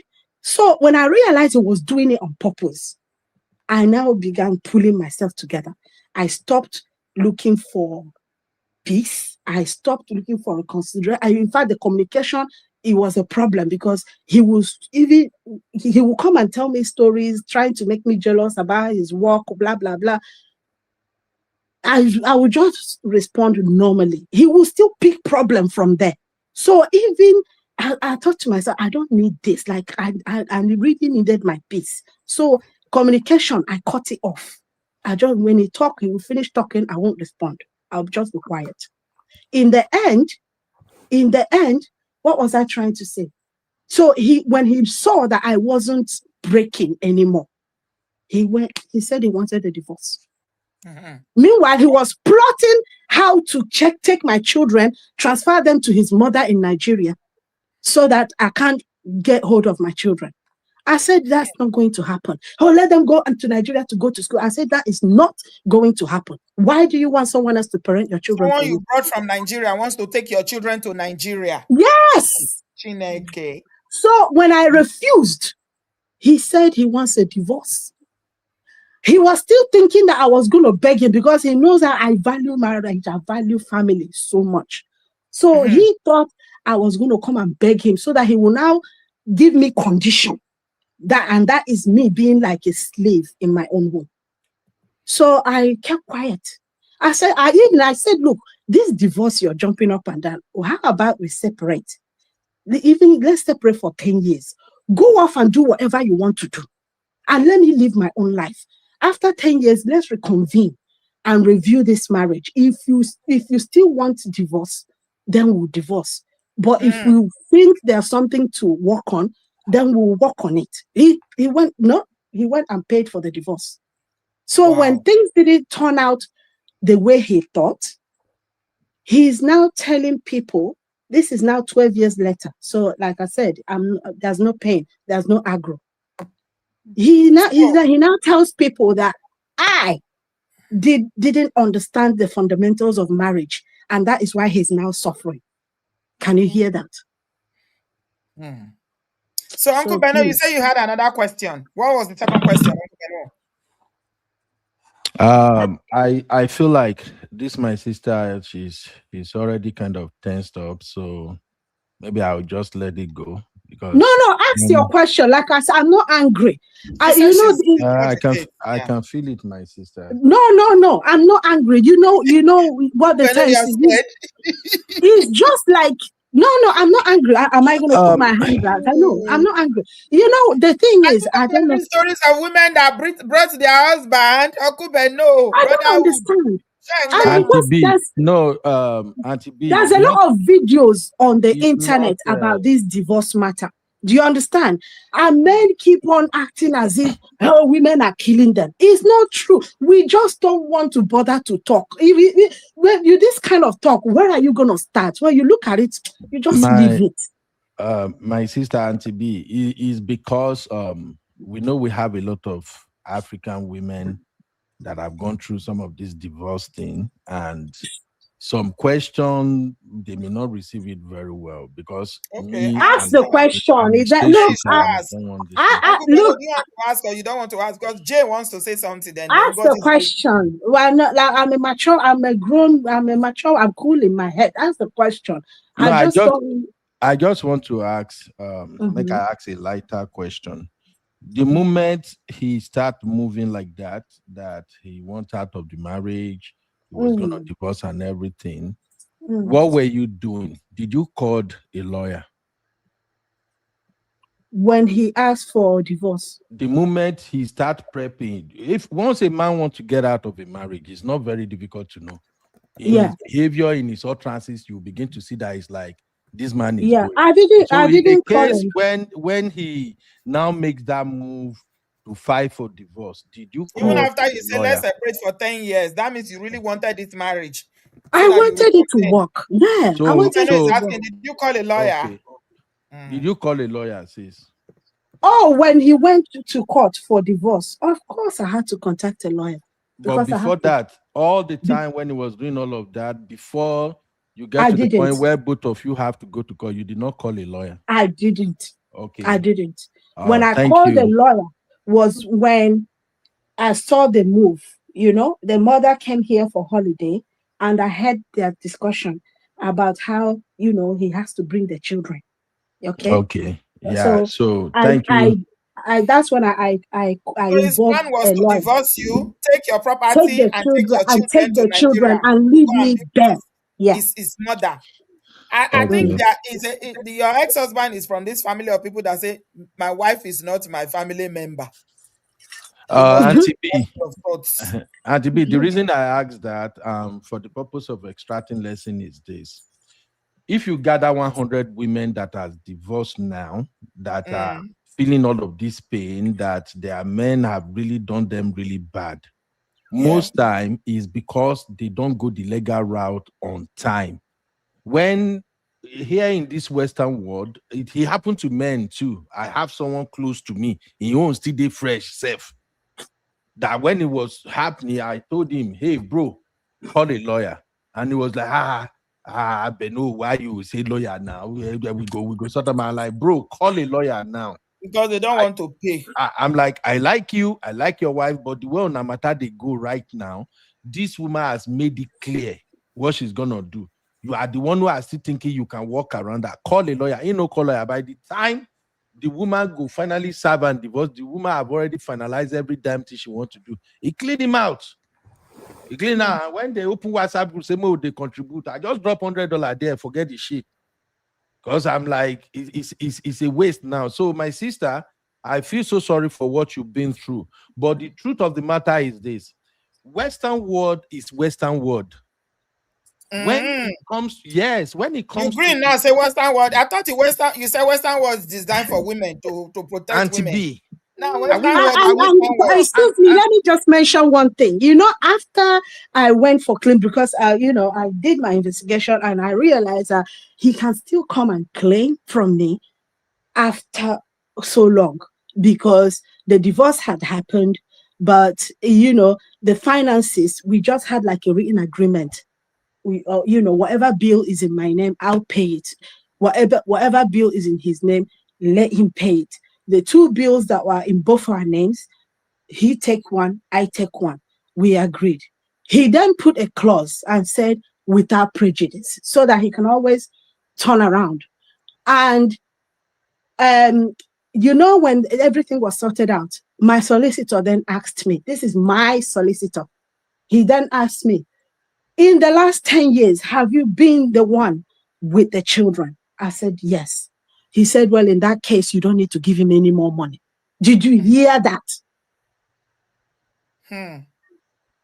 So I was going to give him the 3-bedroom flat. And if you have the children, maybe for a period of time, they were going to ask me to, because my house worth more, they were going to ask me to buy him out with even more money.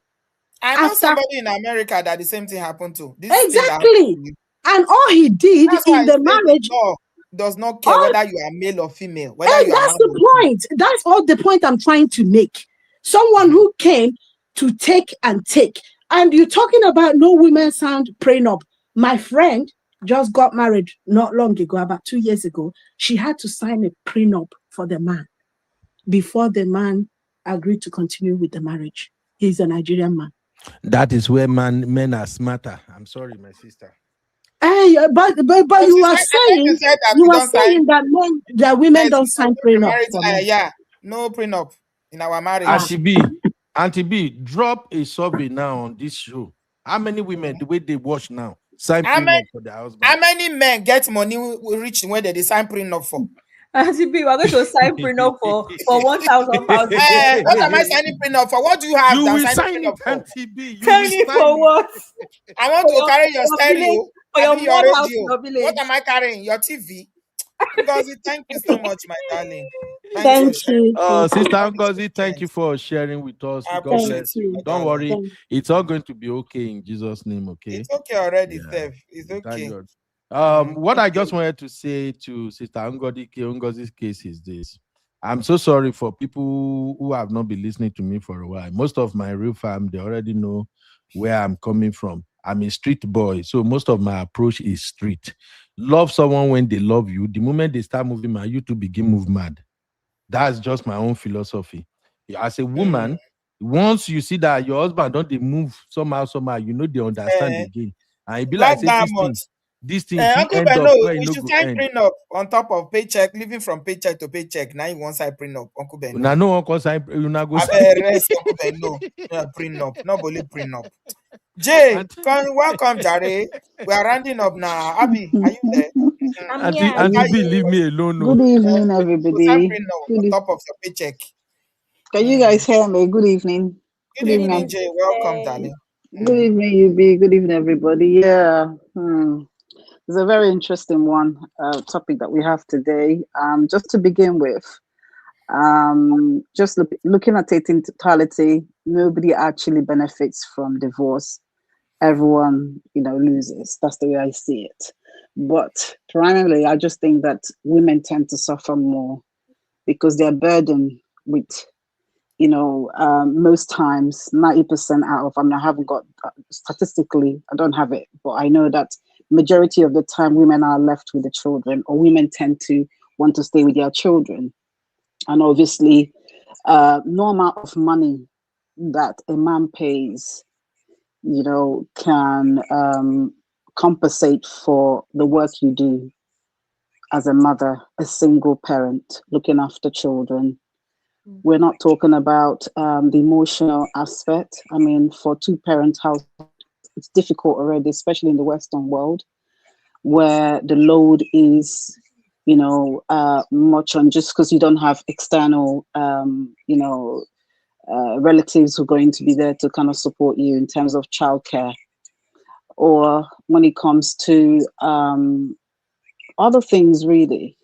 But then again, I wanted to just share something, a story of something. I did say about I had 6 women in my circle who had gone through divorce as well, and it just wasn't pretty.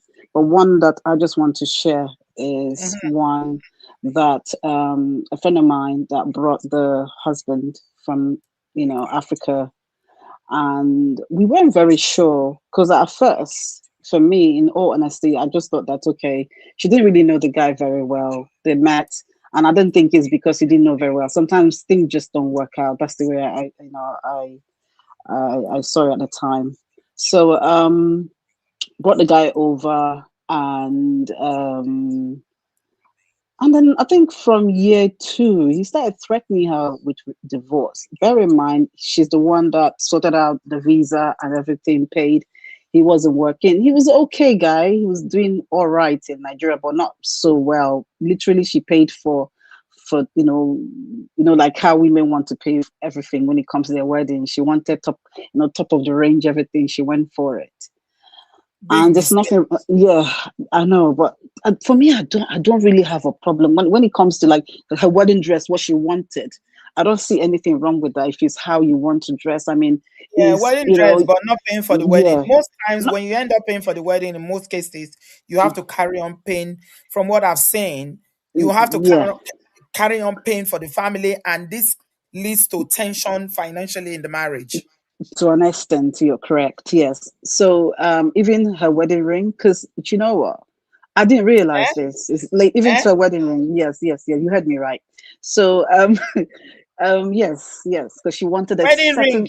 that she's going to Yes. wear on her finger. Let me She bought let it me with her tell own money let me tell women, we do a lot of rubbish. You'd be very surprised what women do. because she wants to You'd be wear diamonds. Yes. So because she's got it, right? Should a woman, So let's do a poll. mhm, Should a woman pay for her own engagement ring or wedding mm, ring? very- Uncle Beno, because how do you do that poll? Help us to do it, Joe. Okay, go ahead, Joe. Aunty B, as far as Mm, I'm concerned, any woman that are paying for wedding ring, paying for bulk of the wedding process, that woman is marrying herself. So there is no reason hey, to blame the man. Chineke. No, you can't blame the man. Now, when you marry yourself, why you want to blame the man for? So you now buy the ring and give it to him to put in your finger. And every time you see the ring, you remember. let me provide the context to this. So I'll give you an example now. Yeah. So she's doing all right here. Obviously the money that you're making here in pounds, and the money's this young No, guy no is level of making. context will make me Wait, to wait, agree. wait, If wait, it's if wait, it's wait, wait. silver, yeah, what they call it? Sorry, Jay. Oh, my head, oh. What's the name of that? GL. If it's GL, you have money to buy in Me, Onisha I, Market or Lagos Hello. Balogun. Go and buy me, it. I rather you buy me what you can afford. Maybe Jesus. like maybe God six, bless Every time you you. look at your hand, you see the ring that you gave yourself. maybe, You married maybe, yourself. maybe 5 years or 10 years later, you can then buy me the ring, because for me, it symbolizes, it doesn't matter. Some people go, oh, I want my engagement to be like, oh, huge. It wasn't like that for me. I'm still married, but I don't care. For me, just give me I don't care what ring you give me. The most important thing is the relationship, is the marriage, is not the whole aesthetic, which is what, you know, women are doing these days. It's aesthetic. Abby, am I lying? It's not aesthetic. You're not lying. No. It's aesthetic, exactly. So let's speed up. I know, I'm triggering you guys, but I just wanted to provide context to the whole So story. because she was making So, more money, she paid for her own the wedding rings. well, she apparently so, but she did say to me that he said he was going to reimburse it to her. That was what she told me. So let me just say, yeah, because obviously the ring, she had to buy the ring because everything happened. The wedding happened in Nigeria. So her family went home and they got married, came back here. I think she got pregnant almost immediately, and then had the first child. And she started noticing some cracks where they would had arguments, and he would just like go, no, you know, contact, not talking, nothing, like withdraw emotion. And because I've known her, we're very, very close. And she, like a couple of times she just mentioned one or two. Then all of a sudden, then the second she got pregnant for the second child, that's when things got really bad, you know. And then remember, like in the UK now, because you know that they have the 5-year route for indefinite leave, you understand, to remain. So he's done the first one. I remember going to a house in London then, and we're talking. And the mom was complaining to me. She had gone out to go and buy, my son was little that time. Went to go and buy a milk. The mom called me and said, tell your friend, tell your sister, she should not sign that paper. It looks like this guy wants to jinx her. I said, Then when I spoke to her, she said to me, oh, thank you. She said to me, oh, I don't care. My children, you know, he's the father of my kids. I said, when this guy is going to do, he's not even going to look at you as the father of your kids. So that was what she sent her. She's such a lovely Christian girl who's not into, you know, very naive, you know, it's a proper first relationship. My dear, this guy, immediately he got his indefinite leave. He got the paper signed. The time he wants to get the paper, he'll act all nice and nice and nice. Then she signed the paper. The guy revert back to his character again. So we started suspecting, is he here for this paper or what? We weren't sure. Then they were planning to buy a property. Then he said to her, a lot of people said to her, listen, don't go ahead with this property. You're going to regret it. The relationship's already got cracks in it because they were leaving their mom. I think that probably added to the problem, but the guy was just really wasn't a nice guy at all. So basically, what happened, sister? Okay, Yes, let me get to the summarize, first. So eventually, they bought a property. 6 months, after 6 months, his paper came out in May. The guy filed divorce and left her, and then eventually he took her to court to try to take the house from her. He wasn't able because of the children. They asked him to leave, isn't it? So what he did, that thing, somebody said that he reduced his salary to about maybe £600 or £500 because they're using a limited company to do that. So he wasn't able to pay child support. So he was giving her very little. But then he realized that, okay, it's no point him paying rent. Now he needed to go back and build up his this thing. So he went back to full time. So he's paying for child support now. But you know, like in UK, the money is very, very little, right? He took her again. He took her to court again. My friend paid over £20,000. He's always to the fight judge girl. to fight for the children that he doesn't even want to take care of. My friend paid 20,000. This man did not pay £1, and they are back again to the same square one in terms of what are they dragging this time around? Childcare, which is back to square one. So you see, why are they going to court? What are they going to court for? That she's paying £20,000. My dear, she did childcare. He wanted to take the children to go and live with him. I even brought the sister from Africa so that the sister will stay. But come on now, my friend can look after. She even have a mom there. So to tell you that, nobody wins, but women loses, because at the end of the day, the bulk of holidays that can cost her maybe £3,000 to £4,000 should take a kids on holiday. He doesn't pay for it. What about the rent? What about the food? What about clothing? Everything you have to take care. What about the emotional? Does he even get time to go on holiday? He gets up and say, "Oh, I'm traveling to Japan," and she has to accept it when it's time for him to take. But she then swallows it. So women suffer a lot, and then guess what? He gets to move on. He gets to move on very quickly. Women she has to stay with those children when they're 16 years old. This is like the third story we've heard now. You are the And this third is one that's told us a story about imported husbands now. so Yeah. I even have more. It's just that we don't have time to I accommodate it, but I'm have a just telling you. question. Go ahead with your question. Go ahead with your question. My question is this. Mhm. Why do women fight for custody? What do In you mean by that? divorce, yes, in divorce, why don't you let the man have the kids? I wouldn't. It's my children. They are my kids. Now, Why would I want okay, another now person to raise the children? What am I life? I'm I'm capacitors. Why would I? Do I have a mental health problem? No, another reason is because the man is likely to bring another woman in to To come take and care of maltreat them. my is another children? man not coming? Is another man not coming in when Not the No, likely. no, woman? No, no, most women Is no. will another come Like man not when coming? their Auntie children are B, young. no, my Auntie B, friend Very may we has rare. not been may we not go my that route? So my friend have been single for this is like coming to 6 years. She is Uncle said she's Beno, another not man not ready. most coming women with around young those children No, do places? it's not Why not. bring she's men. single? No, Is she not not Know not their is she every. life. not dating? No, she's Is not. men not coming into that house? No, Oh, nobody. And she's I can. celibate for 6 years. Okay, I Yes, respect that. yes, No, yes, yes, even yes, if she's not Yubi. celibate, she can meet men outside, but coming into the house for most women is a no-no when the Yubi, children Auntie B, most women bring men into the house. That is why some Yubi. men are losing their mind when they see No, those men come in and go, come in and go. Auntie How do B, they know that the men are coming there to the house? exactly. Auntie B, Are they monitoring them? Are Are they they we staying in monitoring the them? gate? men talk. We see some men talk, and I I know beg some you. sisters know too. The reason But I'm you- but asking my but. question is this: Mhm. if you don't want to pay child support as a woman, It's not that is about why you child are support. fighting tooth and nail No, to it's get nothing. custody of the children. Wait How now, much is? sister, Mhm, wait now. Carry Because on. Go. we shouldn't lose the reason for this debate. We are Mhm, saying women benefit more from divorce than men. May we not lose sight of that. That is where me I'm coming from. Now, why do you fight for custody? Fight tooth and nail, do everything for custody. Is it not because of the money? The man Most too parents, fighting for custody. How Auntie I much? B, can Wait, ask wait, the wait, same wait, wait, wait, question. wait, wait, wait. 80% No, no, of the no. Hold time on, is Uncle because of that Beno. child No, support. no, You're no, no, asking no. the question. We can also ask, why is a man fighting for custody of young children? I can ask the Yubi, same question. Why? When you are not even the primary caregiver, you don't know how to Yubi, cook. Most of you don't know how to cook. You can't Yubi, clean.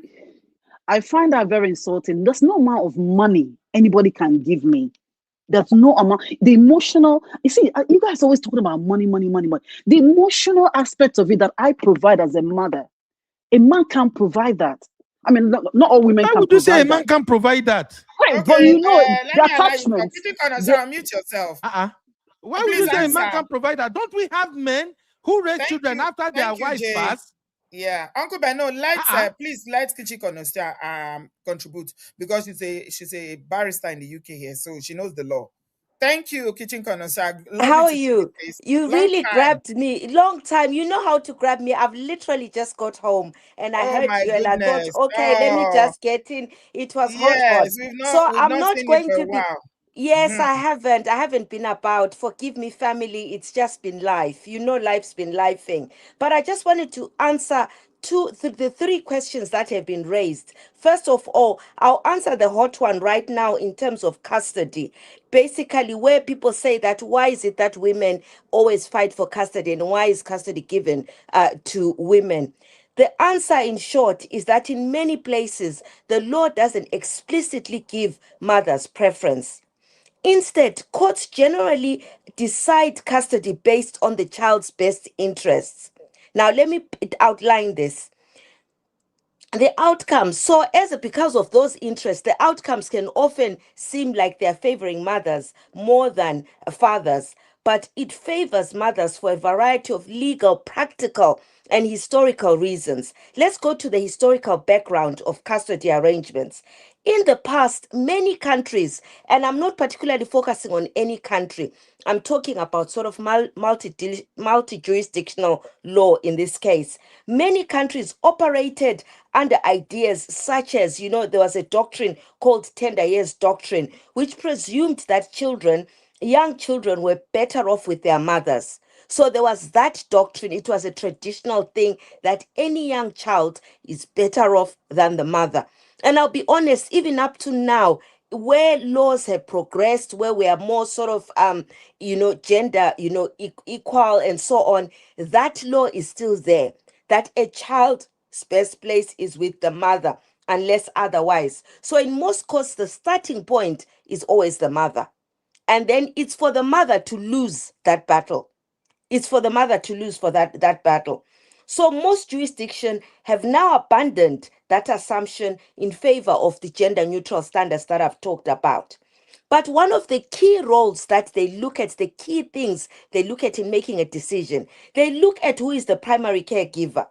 You know, courts often consider Thank you. who's Thank been the you. They should who's carry been a baby to give you to because you have breast milk to give the baby. Yes. So they look at things like, you know, who was the primary caregiver before the separation, before the problems in the house? Who was the primary caregiver? So it's not a situation where some men are so sneaky and some couples are so sneaky where they know that I'm going to be asking for a divorce. Things are getting rocky. They start getting involved in the children's, activities. The court looks at what happened during the time when things got rocky and before things got rocky, when everyone was relaxed. Who was the primary caregiver? So, for instance, who was the one who handled the children's daily routines, who went to the medical appointments, who was involved in the school, who was involved in other caregiving responsibilities, play dates, going for birthdays, and so on? Who was responsible? Now, if we are true to ourselves, the average African man doesn't do these things, right? I And then disagree. also, sorry, you know what? I said the average African man. You Said know, in terms average. Uncle Ben, no, average, see, I I didn't disagree. say that's the. I still disagree with the average for a reason. Okay, we'll leave it. Will you get to your chance? But I'm telling you what the position is, the legal position is. And then in many families, mothers always, you know, they fulfilled more of this role. It's a fact that we know. We know that mothers are the ones who fulfill this role. Yes, like in the diaspora, you find that people help each other. One person works at night, one person works at day. But if you look at this, when you are breaking it down and you are doing an inventory and you are looking at who's doing these things, you find that mothers are playing the bigger role. They take the lion's share of the responsibilities. We're not saying that the men don't birth the children. The men are not taking the kids to school. But ultimately, when you break it down, the woman is doing a lot more, right? So And what was the one, man doing, my sister? no, we'll talk. You know what? I'm just giving you what the position is. Because what I'm saying is, and I'm not saying that this is the case in all families, but I'm saying that this is what the court will look at. They'll look at to see, they'll break down these roles and say who was doing what. There are some men who are hands-on, but you and I will agree that they are more in the minority than in the majority. So let's go on to the next thing that the courts look at. They look at the best interest of the child, right? This is not an African phenomenon in any way, because you know a child is not to be heard.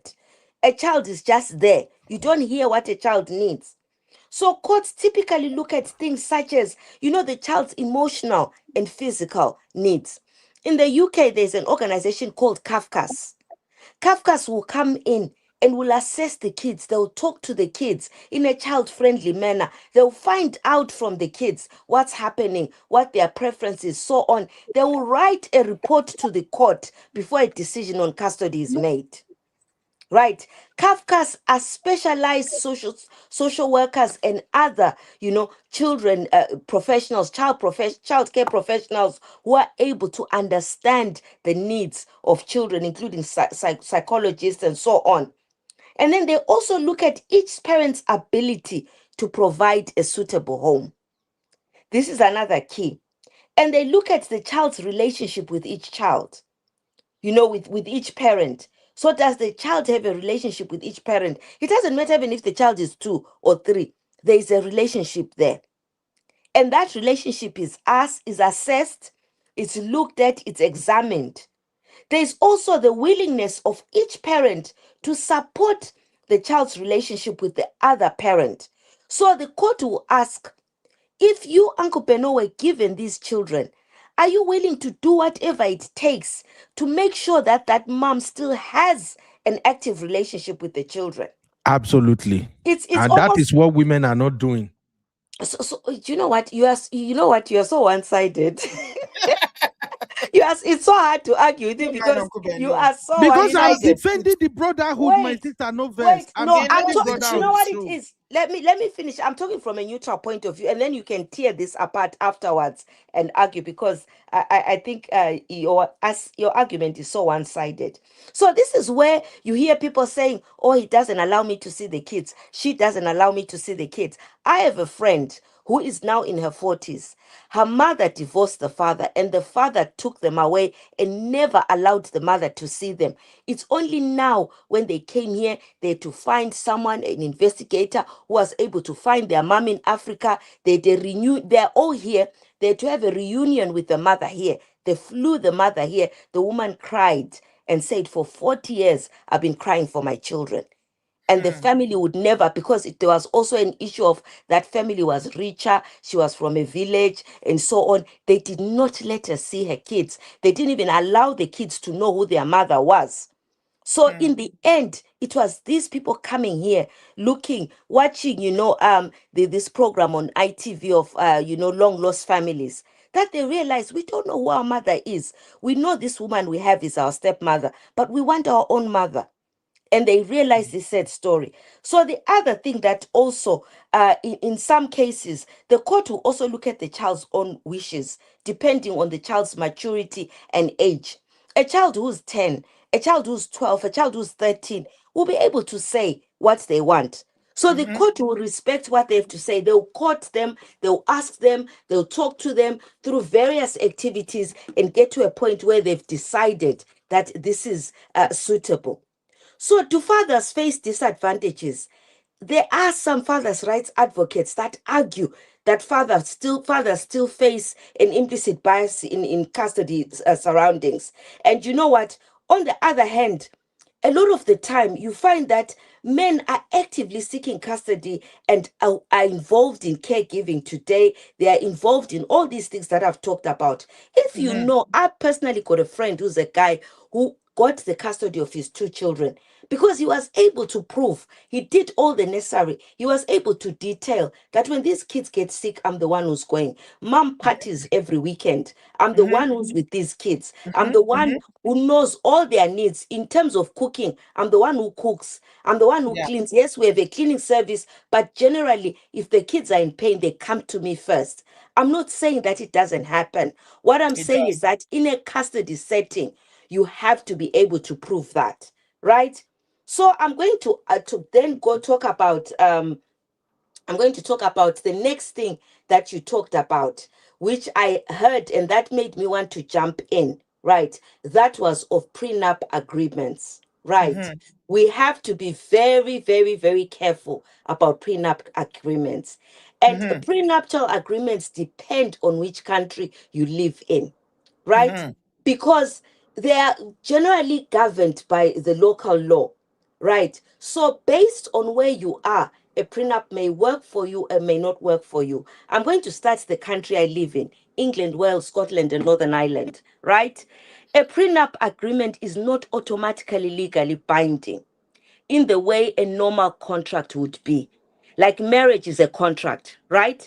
But a prenup is not automatically legally binding.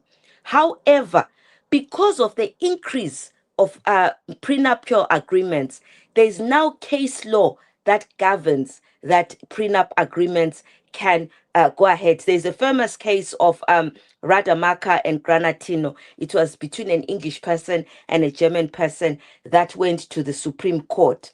And that court said that courts are now going to uphold a prenup agreement if it is fair and certain conditions are met. Now, what I wanted to talk about is why a court would give significant weight to a prenup, right? There are several things, I think there's 4 or 5 things that you need to consider in your prenup if you are going. And I would encourage every person, particularly women of means, if you are importing someone, you've got a house, you've got investments, you've got a pension. Someone was thinking it's just houses. No, they can fight for your pension. They can fight for your investments. So if you've got all those things, even if you don't have a house, but you've got those things, you need to have a prenup in place. But your prenup must consider the following things. First of all, both parties should have entered into that prenup freely, without pressure, without coercion, or undue influence. Mm-hmm. So, meaning that they fully understood what they were getting into. No other person was involved. You didn't get the man's family sitting you down in a kangaroo court saying, sign this. Yeah. The two of you sat down and discussed it. The next thing is each person fully disclosed their financial situation before signing. Yeah. It says that he who comes to equity must come with Must clean come with clean hands. hands. And let me Yes. just clarify, because Uncle Beno was challenging when people were talking about prenup, and I said, most African men of a certain generation don't have enough to ask for prenup. Is it not about financial arrangements? Is that not what prenup is? It's financial. That's why I'm saying you have to fully disclose all your Uncle Beno, have you financial. heard it now? That you ask in the comment section, is it only about money? Is it about money? What else are we going to put in prenup? Your pension. You are going to put your savings. If you have land, you are going to put it in there. Anything that you also, it's the financial situation before signing, because prenups are often about that. And for some people who've written books and so on, these days, CSP, you have a book. Your intellectual property, put it in there. Because your intellectual property means it earns you royalties over years and years. Your great-grandchildren will be benefiting from imported wives. Do you know that? They will Yes. know that our great-grandmom Bridget wrote imported wives. And 5 generations from now, they can still be enjoying money from those royalties. So you want to protect that, your intellectual property. If you are writing something, if you do something, patent it, and then put it in the prenup so that you know what it is. The next thing, both parties should have an opportunity to receive legal advice before doing this. Make sure it's contractually binding. Make sure that it respects the language of contract law. It's not everything that you write and you sign that is binding. It has to follow certain rules. So make sure that you consult a lawyer before you do this. And the agreement, the agreement, the prenup agreement has to be signed well before the wedding. It has to be way, way before the wedding, not a day before the wedding. England and Wales say at least 28 days beforehand. 28 days beforehand is considered good practice. So a month before the wedding, 3 months before the wedding, start talking about it. Don't let it be the night of the wedding. A contingent suddenly comes, a whole big group of elders comes to your house and say, our son has ABCD, you need to sign this. Our daughter has this, you need to sign it. It has to be done well beforehand. Okay, thank you And so much. sorry, I didn't one more thing. understand. One more Yeah. thing. The terms are fair and do not leave one spouse or any children in any financial hardship. Right. So what does a prenup cover? Let me just tell you guys, this is so important. A prenup commonly deals with property owned before the marriage, savings and investments, businesses, inheritances and family wealth, responsibility for debts. Did you hear that, guys? Responsibility for debts. If someone is coming into a marriage, put the debts out there and put it in your prenup. You are responsible for your own debts. And then it looks at how assets will be divided if the marriage can be ended, if it ended. So a well-drafted prenup prepared by an experienced lawyer is often given substantial weight by the courts. And I'll just give you, in the US, in the United Kingdom, Canada, Australia, valid prenups are generally enforceable if they meet the statutory requirements. And the requirements are what I've set out. In some countries, there are some countries where they are fully binding. Like, for instance, in the Scandinavian countries, they are fully binding. But in other countries, the other countries, need I say which other countries? Yes, They in have Africa. little, yes, they have Africa. little. I know you said that. Africa. They have little or no legal effect. So you can put it there, you can draft it, you can do That's when whatever. somebody will come and believe that Regina took half of. I don't know how people on social media even believe everything. I know it's like people don't even question anything. You just see a video of Regina dancing, married at 19, divorced at 24, took half of his estate, and you actually believe it with that ned, that EPA. You believe it? That small Regina can take it. All the wives he's been divorced since didn't take half of his property. His Regina will take. Now they believe something, Sha. Now wow. Thank you so much, my sister. That's all right. That's Really okay. appreciate So it. yes, thank you so much. You know, I've got a show now on TikTok. I'm a TikTok coach, so I tell people Really? out. Yes, Oh I'm on it. wow. I'll send an invite to you. That's why you Please don't see me do. on the streets of YouTube, but I So still do you want joined the to catch up. TikTok. I I see. joined TikTok. You know what? I'm coming up a bit with my YouTube, but it's mainly YouTube. I just do my cooking. But generally, I do a lot more TikTok. But yes, I'm always looking out for you guys. Sometimes when I'm looking out, you're not doing anything. So today, when Yeah. I looked, the notification came and I thought I'm jumping into this one. But those are the conditions. And in future, what I would want to discuss, if you have time, is to discuss the issues around the houses. You spend a lot of time about how people's houses get taken. Is preparing yourself for that eventuality. How can you prepare yourself so that in the event that you divorce, someone doesn't walk away with your house? I heard some sisters saying sad stories earlier on. There are things you can do to do that. B, I Even love the you. ones that are acquired during the lifetime of the marriage. During the Now, lifetime of the marriage, you make sure that you can. Very briefly, I'll tell you what you need to do.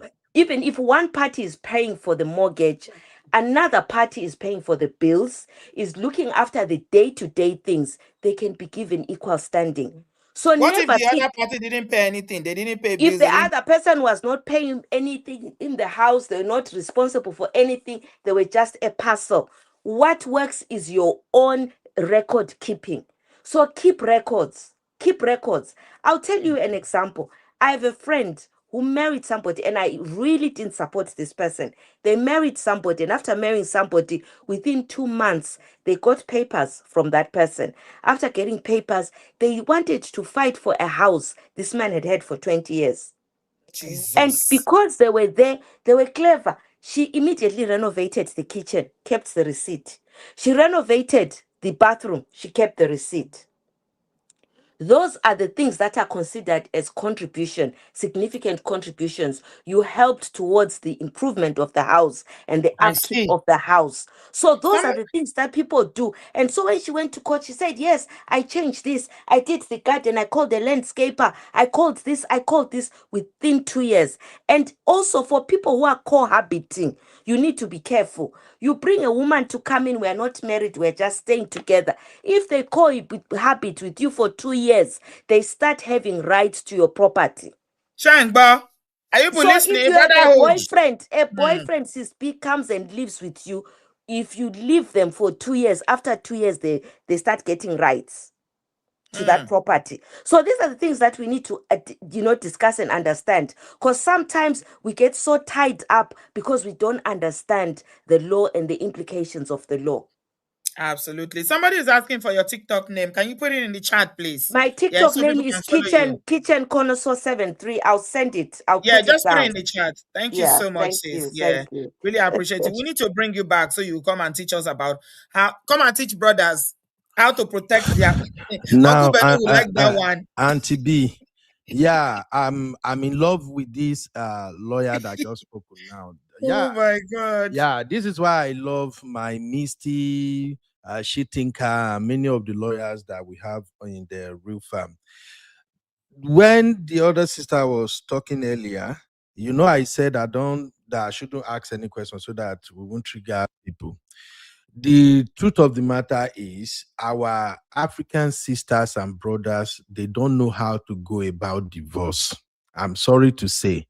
That's why sometimes when you come out and you are telling your story about the man do me this, he's a wicked man, I carry and come, he do this. People like us, I'm sorry, like I said, no come for me, I'm Because from the street. they are speaking from a Okay. place of pain. Yeah, no come for me, I'm So sorry. I'm it's from the street. emotions. And in the street, love for love, banga for banga. All is fair in love and war in the streets. So when it comes, I think Auntie B, you have to bring this sister come and bring her as a guest. If So come Obodo and farm teach you have people to how to hide money, how to hide no, property. no, Auntie B. If they have to contribute, even if na ice cream, make them buy for her, let them do it. Our women and men, they need to learn this. when you are divorcing, take your emotion out of whatever is going on.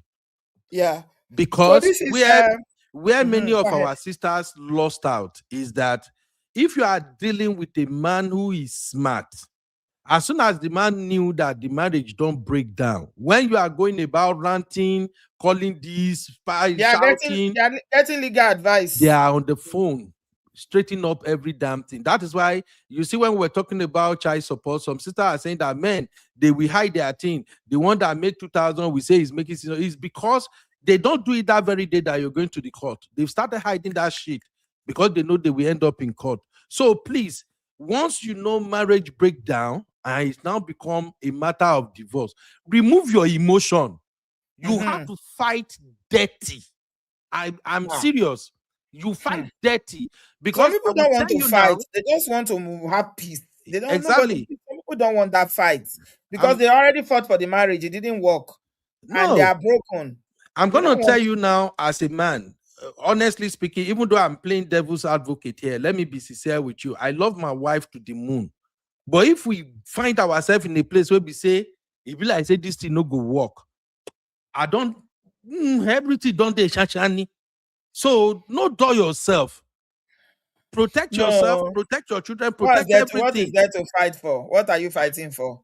Auntie B, if this Kí la gbé wá abroad, sáyé yìí? It's all vanity. Auntie Don't B, fight. if this abroad, na fight oh. Now No, fight. I don't Who agree. no fight? Auntie B. I know No it's fight for harsh, anything. Don't but fight. let's say so that people who are going through it now they will know. When it comes to this, if you don't Protect call a yourself, but don't lawyer, fight. if you don't I call don't. a Me, lawyer, you will end up crying at Uncle the end of the Beno. divorce proceeding. Uncle Beno. You know why I don't encourage people to fight? Let me tell you. Ngozi, you are next after I drop this point. The reason is because, yeah, money is important. It's unfair for one person to labor and somebody else just swoops in, like the story that Kichi Koneso made, where the person just generally targeted the person, and after 2 years, they know they can claim that that's evil. But then again, this life itself does not belong to us. Talk of property. This life that you sleep and you don't wake up tomorrow is the one you come and be fighting. Fighting for what? I don't believe in fighting for property. People should be fair in love and in war. This always been my stand. And I remember Man of Prestige is always telling me that Auntie B, you are too emotional. All is fair in love and war. I say no, I don't agree. I don't agree with that. You know why? Because we came into this world with nothing. We're not going to take anything with us. So all these things I'm talking about, it's only when you're alive that you need them. When somebody dies and they're burying you, they're not going to carry house and put inside the grave. They won't put your bank account there. So what's the point? So once you are alive, you are well, you are healthy. I don't think anybody should be fighting dirty. I don't think so. Auntie B, that Uncle fighting Beno, that's dirty, my stand. that fighting dirty is not like fighting to destroy each other. Like they say in the chat, is fighting to protect yourself. Me, I know, I'm so sorry. If you are supposed to involve a lawyer and you are thinking, I will call my pastor, I will call this one, my God will judge you, Auntie, you will cry forever. That's the point. Well, yeah, it If you depends are on in the this spouse. Western world, my advice is And you know, husband and wife. there are also men that have walked away without looking back. They just walked away from it all. It's not all men that want to get into all these divorce fights and custody and Auntie battle. B, the men that don't get into divorce fight, they are crying now. They are using many of them that they buy. No, that's not true. That's not true. I Okay, know somebody in I my know, life, in my okay. personal life, Uncle Beno. That's so much generalization in your analysis. I know people that walked away, left house. When I mean house, I'm talking about proper house, 5-bedroom, detached, everything. They walked away, and they are thriving today. He's remarried, has a new family. He's doing very well. He's even yes, it was difficult for a very long time because of the custody. And you know what this man was fighting for? It wasn't even about property. It's his children he was fighting for. It's his children. It was a really, really bad what was the word I'm looking for? Protracted divorce that it was on for over 10 years. The fight was ugly. Eventually, he left the children, left the house, left everything. But she couldn't handle it. She couldn't take care. Even the mother kitchen, the house, everything fell apart. Even the children turned against her eventually. So It's not every time you fight. It's not Well, every time. Auntie It's B, not every time. Let me take going Ungozi. make I ask this question, Auntie B, no verse. Let Ungozi contribute. Going legal. Is Hello. that fighting or protecting yourself? It was trying to get the children. It was trying to gain access. I don't know. What do you mean? I don't understand. No, I mean generally now. Divorce, Eh, they happen. People go legal. Are they fighting when they go legal, or they are just protecting themselves? Because it depends. it's a matter of understanding. It's a matter of where people are coming from. When it comes to divorce, Auntie B, children are just one aspect of it. Right now, you and your wife, you are in a situation whereby, especially if na woman will not send your papa, she want to grab as much as she want. Defend yourself, brother. Uncle Beno. When una finish, una go build relationship where una go co-parent. Leave that matter. What are you fighting for? What are you fighting for? Ngozi, please. We've done oh my God, 2.5 hours. Abby is sleeping. Ngozi, welcome. Hi, TV. I'll be quick. Thank I you, darling. joined in when I missed your part. I have to replay. I joined in a little late when Uncle Beno was narrating his side. And why I said that divorce, I feel like affects men more is specifically emotionally, right? In terms of how they process it, how they internalize it, how they view it. It's kind of like they lose a lot of control and power. But I think when Uncle Beno keeps giving his scenarios, and I know he's just being an advocate, he's specifying men who brought women from Nigeria. That's a very specific niche of men, right? I don't believe that the average Nigerian or African man has done that. I know a lot of them do, but that scenario plays out very differently. And I think that's where you usually hear this story about a woman coming here and he built her and then he leaves her and he used her. I mean, the woman uses him and then he lost everything. He lost his house because in scenarios like that, the man usually is in a better financial position. But you all alluded to the point that when it comes to a lot of these things, it's not really a gender thing. It's about who has more. So I think just to wrap it up, I think men have become smarter in this day and age. And when you hear some talking points, specifically in the manosphere, when they'll say things like men don't care about money, it's a lie. It's not true because in this day and age, the first thing men are asking is, what do you do? What is your career? How much you're making? Because of these things that have happened in the past or what they've seen some of their fathers or uncles go through, I think that men of this generation now understand that if they're going to get into something and they want to make it, and they want to put themselves in a situation where they lose the less, it comes down to being with a woman who has something as well. Because a lot of those scenarios that men love to point to and make it seem as if that's the normal is because they were with women who they had more than. And men traditionally tend to date marry women who have less than them or they care less about money compared to women. So that's why it seems as if some men lose so much in divorce financially. It's not just because it's the woman, it's because the woman they were with was not as financially buoyant as they were. So I think that's something that we have to specify because it's always thrown out there as if it's only men that lose or that just by default of being a woman, you're entitled to so much. And that's just not the case. It depends on, there's a lot of things that it also depends on. But just to finish up, I know people keep bringing up this point about men hiding their income or deflating their income. And this is a real thing because I had an ex who talked to me about this, about all his friends that are divorced. They quit their good jobs. They go and start doing small jobs so they don't have to pay child support. And years later, when I reconnected with his ex, he told me he would say if it ever happened to him, he would do the same thing. This same man ended up filing for divorce. His marriage didn't work out and ended up being the one paying child support. And I remember asking him, didn't you always say if something were to happen or you get married, doesn't work, you'll go get a small job? He said he realized that that is suffering himself. For him to leave his good job and lower his lifestyle because he wants to pay less money and indirectly hurt his wife and hurt his children or his former wife, that doesn't make sense. So for men, I'm just throwing this out because for men that think that way, to me, it just doesn't make sense because you think you're also hurting yourself if you feel as if I'm going to stop working or go work a small job so I could pay less child support. And it goes back to the mindset that men feel as if them paying child support is doing a woman a favor. But it's not for the woman, it's for your children. You shouldn't view it Thank that you. way. But Thank you yes. so much, Ngozi. Really All right. appreciate. Yeah. All right. Thank you for Yeah. your contribution. Yeah. And I would just say that, this child support thing in the US and the UK, there's a whole world of difference. The child support in the US is quite, is much higher. The laws are more strict. In the UK, is not that strict, and the payments are very, very low, much significantly lower. So yeah. So I think family courts in the US, like everything in the US, like somebody was saying that in terms of property in the US, Chinye was saying in the chat that if you like, don't contribute anything in the household as long as the property was bought during your marriage.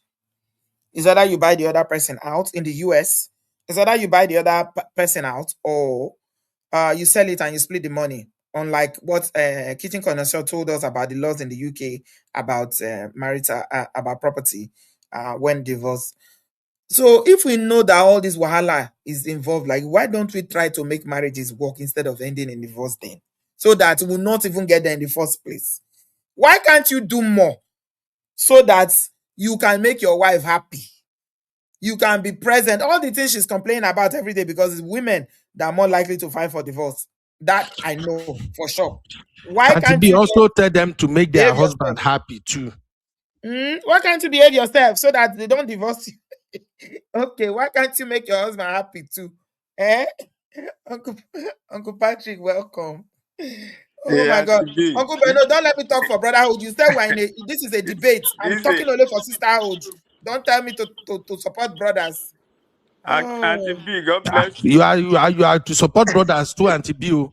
That's why I'm here. Oh. Hey, you be. I'm here to support you. Anyway, like thank- I said, Auntie B, I'm just going to spend one minute.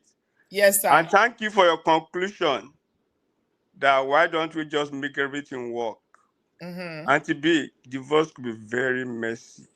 I'm just Yes, going and to say, expensive too. whatever you are going to, Uncle Ben said, fight it. This is a fight that there is no referee. Fight that people will buy. No, listen. I said this is a fight that is no referee. Please, if you want to fight, just take care of yourself. A friend to a friend of mine, it's not my direct friend. It's in America, was in America. They filed for divorce. Auntie B, this guy is a lawyer. I wouldn't want to mention the name of the family of the lady he was married to. He moved to Nigeria. He came to America so that they can finalize it. Can you believe this man pie inside court? Chai. Hi. You see? Is This this not man supporting what I drop, was saying? this man drop and pie inside court. Me, I cannot No, fight for our anything. mental health, emotional being is going to be paralyzed. This is a fight that there is no referee. This Yeah. man is a lawyer. Mm-hmm. A lawyer. Like I said, I don't want to mention the name of the wife from a big personality in Lagos. It happened in Atlanta. So take care of yourself when you are fighting that fight. Because Imagine. you Uncle didn't even do Patrick, any when that exercise. man, when he cry in the court, I'm sure the ex-wife that they are fighting each other, that they fighting, she will start crying, isn't it? What of the children, Auntie B? What of the family?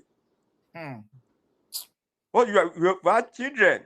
Like Auntie B said, if you want to let him take everything, you start all over by God. You have your Yeah, I'm not children. fighting anybody for anything. No, I will not. I will not. Honestly, I can't. I don't have the energy because We have that cases of people doing that corner to siphon everything. It's okay. It's okay. So when you are, please, it's better you don't even. I'm not saying you shouldn't go to a legal route and do everything, but take care of yourself. I have a Take care of question. yourself. I have a question. you always have question, Uncle Ben. Are you not tired of question?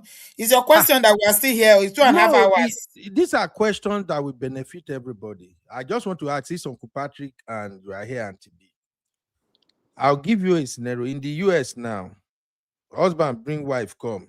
After maybe 8 years, wife is now nurse practitioner, money done day, everything done day. Because of say husband they do work when they do it, no fit go square anything. Wife say okay, we know they do again, we must Why you divorce. not Bang, be the bang, bang, nurse bang, bang. practitioner before you go bring the wife come? Why you not Just first be wait the to nurse Aunty practitioner? B. You don't start Aunty B. You don't start Why to you not do the nurse practitioner? now. They close the nursing school. Okay. No, forget nurse practitioner, husband and wife. Husband carry wife come, or they both meet here or something. They are building together. They have 2 kids together. All of a sudden, the marriage no work again. Casala the boss. To take your advice, husband say, okay, I don't want to fight dirty. I don't want to fight you. I don't want to go to court or anything. But since the marriage is not working again, I'm moving back to my fatherland. Let me go to Nigeria, JJ. How about that? Is that an amicable way to resolve it or not, ma? And Are occupation. there children? Are there children in the marriage? There are children. The man say, make I go back to Nigeria, JJ. I know feel we stand Oyinbo wahala. I go to work. I know see waiting at the work for. Let me go. I go Who to is going send to what take? Who is going to find? he will be take sending up the whatever he can financial- send from Nigeria instead of going to Qatar. He say, me go back to Nigeria just for peace to reign. How about that? Is that not an easy way to not fight? Well, I don't know whether it's easy or not, though, because the children are his responsibilities as well. So children are expensive. I don't know what He go they Ben. send whatever he can from Uncle Nigeria. Ben, Yes, sir. marriage not for better for worse. But marriage don't worse now. They don't break up. We are Yes, looking so at it's the scenario. fault We are of the talking about woman. divorce today, sir. Listen, if the man, you know the man you marry, maybe the man says, I can't go to school anymore. This is what I'm going to do. You work things together. If the man is responsible, money is not everything. Although man, Thank you. yes, supposed to send money message. I gave you an example of a lady that does start. This man makes 75,000. The wife makes 750,000. They fight together. They have children. Is it not for your own good? When two elephants fight, this is not the grass that suffer. Thank you, sir. You are going to destroy the life of the children. Yes. Why can't the woman be reasonable? This is not, you are not telling a fiction. No. It is happening, Uncle Ben. Yes, I know somebody that's risen up there now. It is happening. If the woman love the family, not what is nothing traditional, not the pie, what is there? I wonder. At the age of 50, you become nothing traditional. Where children that are not to 30, they are getting in America now. That will not enter your head because you come from Nigeria. What is wrong with you? Children of 21, they've gotten their RN, BSc, Masters, 23, they get their PhD. So what is wrong? What are you doing gra for? No need to. Put resources together. Yes, because you are destroying the life. You are showing your children. But this is how you should be, your husband should be treated. If the man never kick him out, now you get house. Yeah. Thank you, Uncle Patrick. Thank you so much. Uncle Beno, no more question. You come to the end of the show. Thank you, Uncle Ben. Thank you. Thank you, sir. Lovely to see you, Uncle Patrick. It's been a minute, though. Aunty B, you know people answer my question. Thank you, Uncle Patrick. Uncle Beno, question. No more question. You know answer my question, Aunty B. Is that not a better option instead of fighting, going back and forth? Man, Kukuma moved to Nigeria, JJ. Ile baba ni onle ni butter. He moved to Nigeria so that he won't be fighting or dragging. Is that not better? I don't think it's better. I don't think so. It's better. He should stay and then walk and buy with nothing to show. What do you mean walk and buy? You keep looking at it like that. The children, did they ask to be born? Who will take care of the children? You keep saying walk and buy, walk and buy. Women Are you not responsible for your children? So Aunty the woman B alone should be suffering with 4 children while you go to Nigeria and go and stay and be carrying small girls. Abby?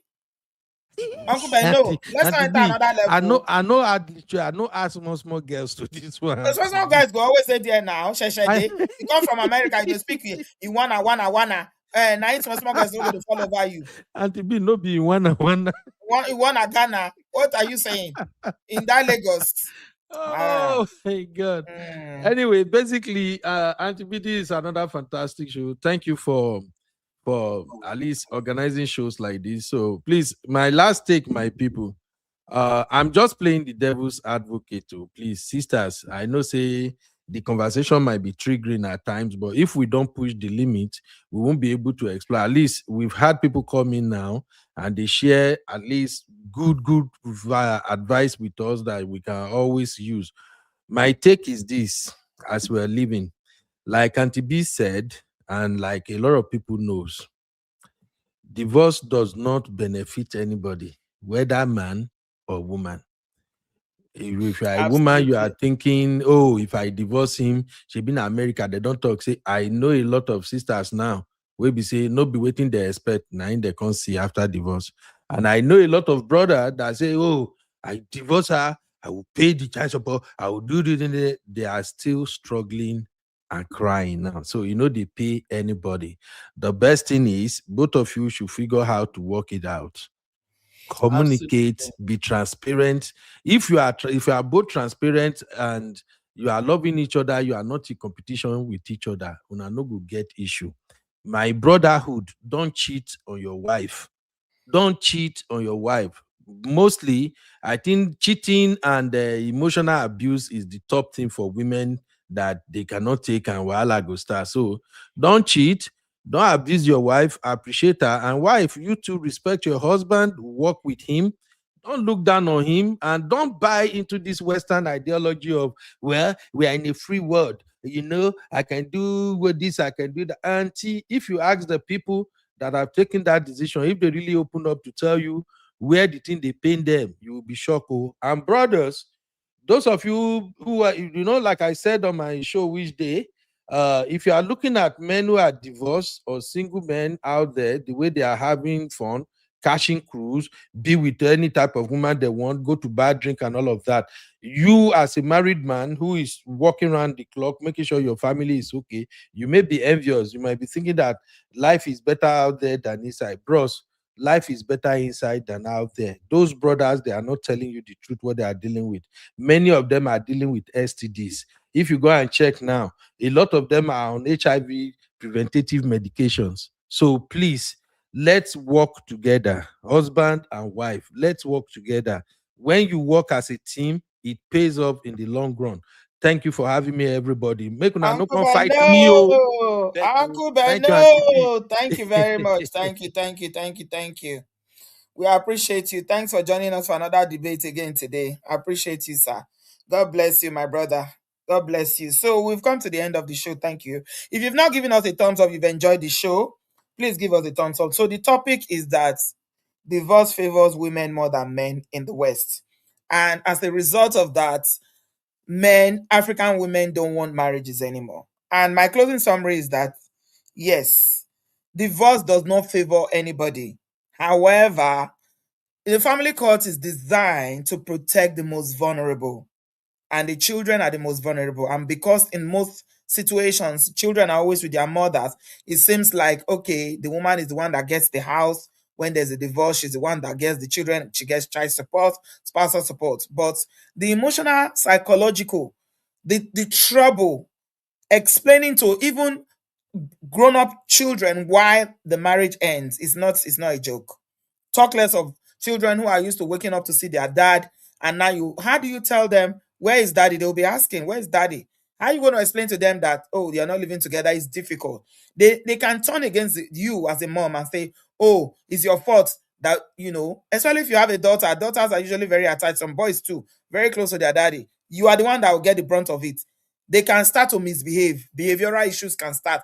A lot of families, when there's a divorce, the children are affected. They start playing out in school. They don't do well anymore. They start, they won't go to school. They start having problems, all this that the mothers have to deal with.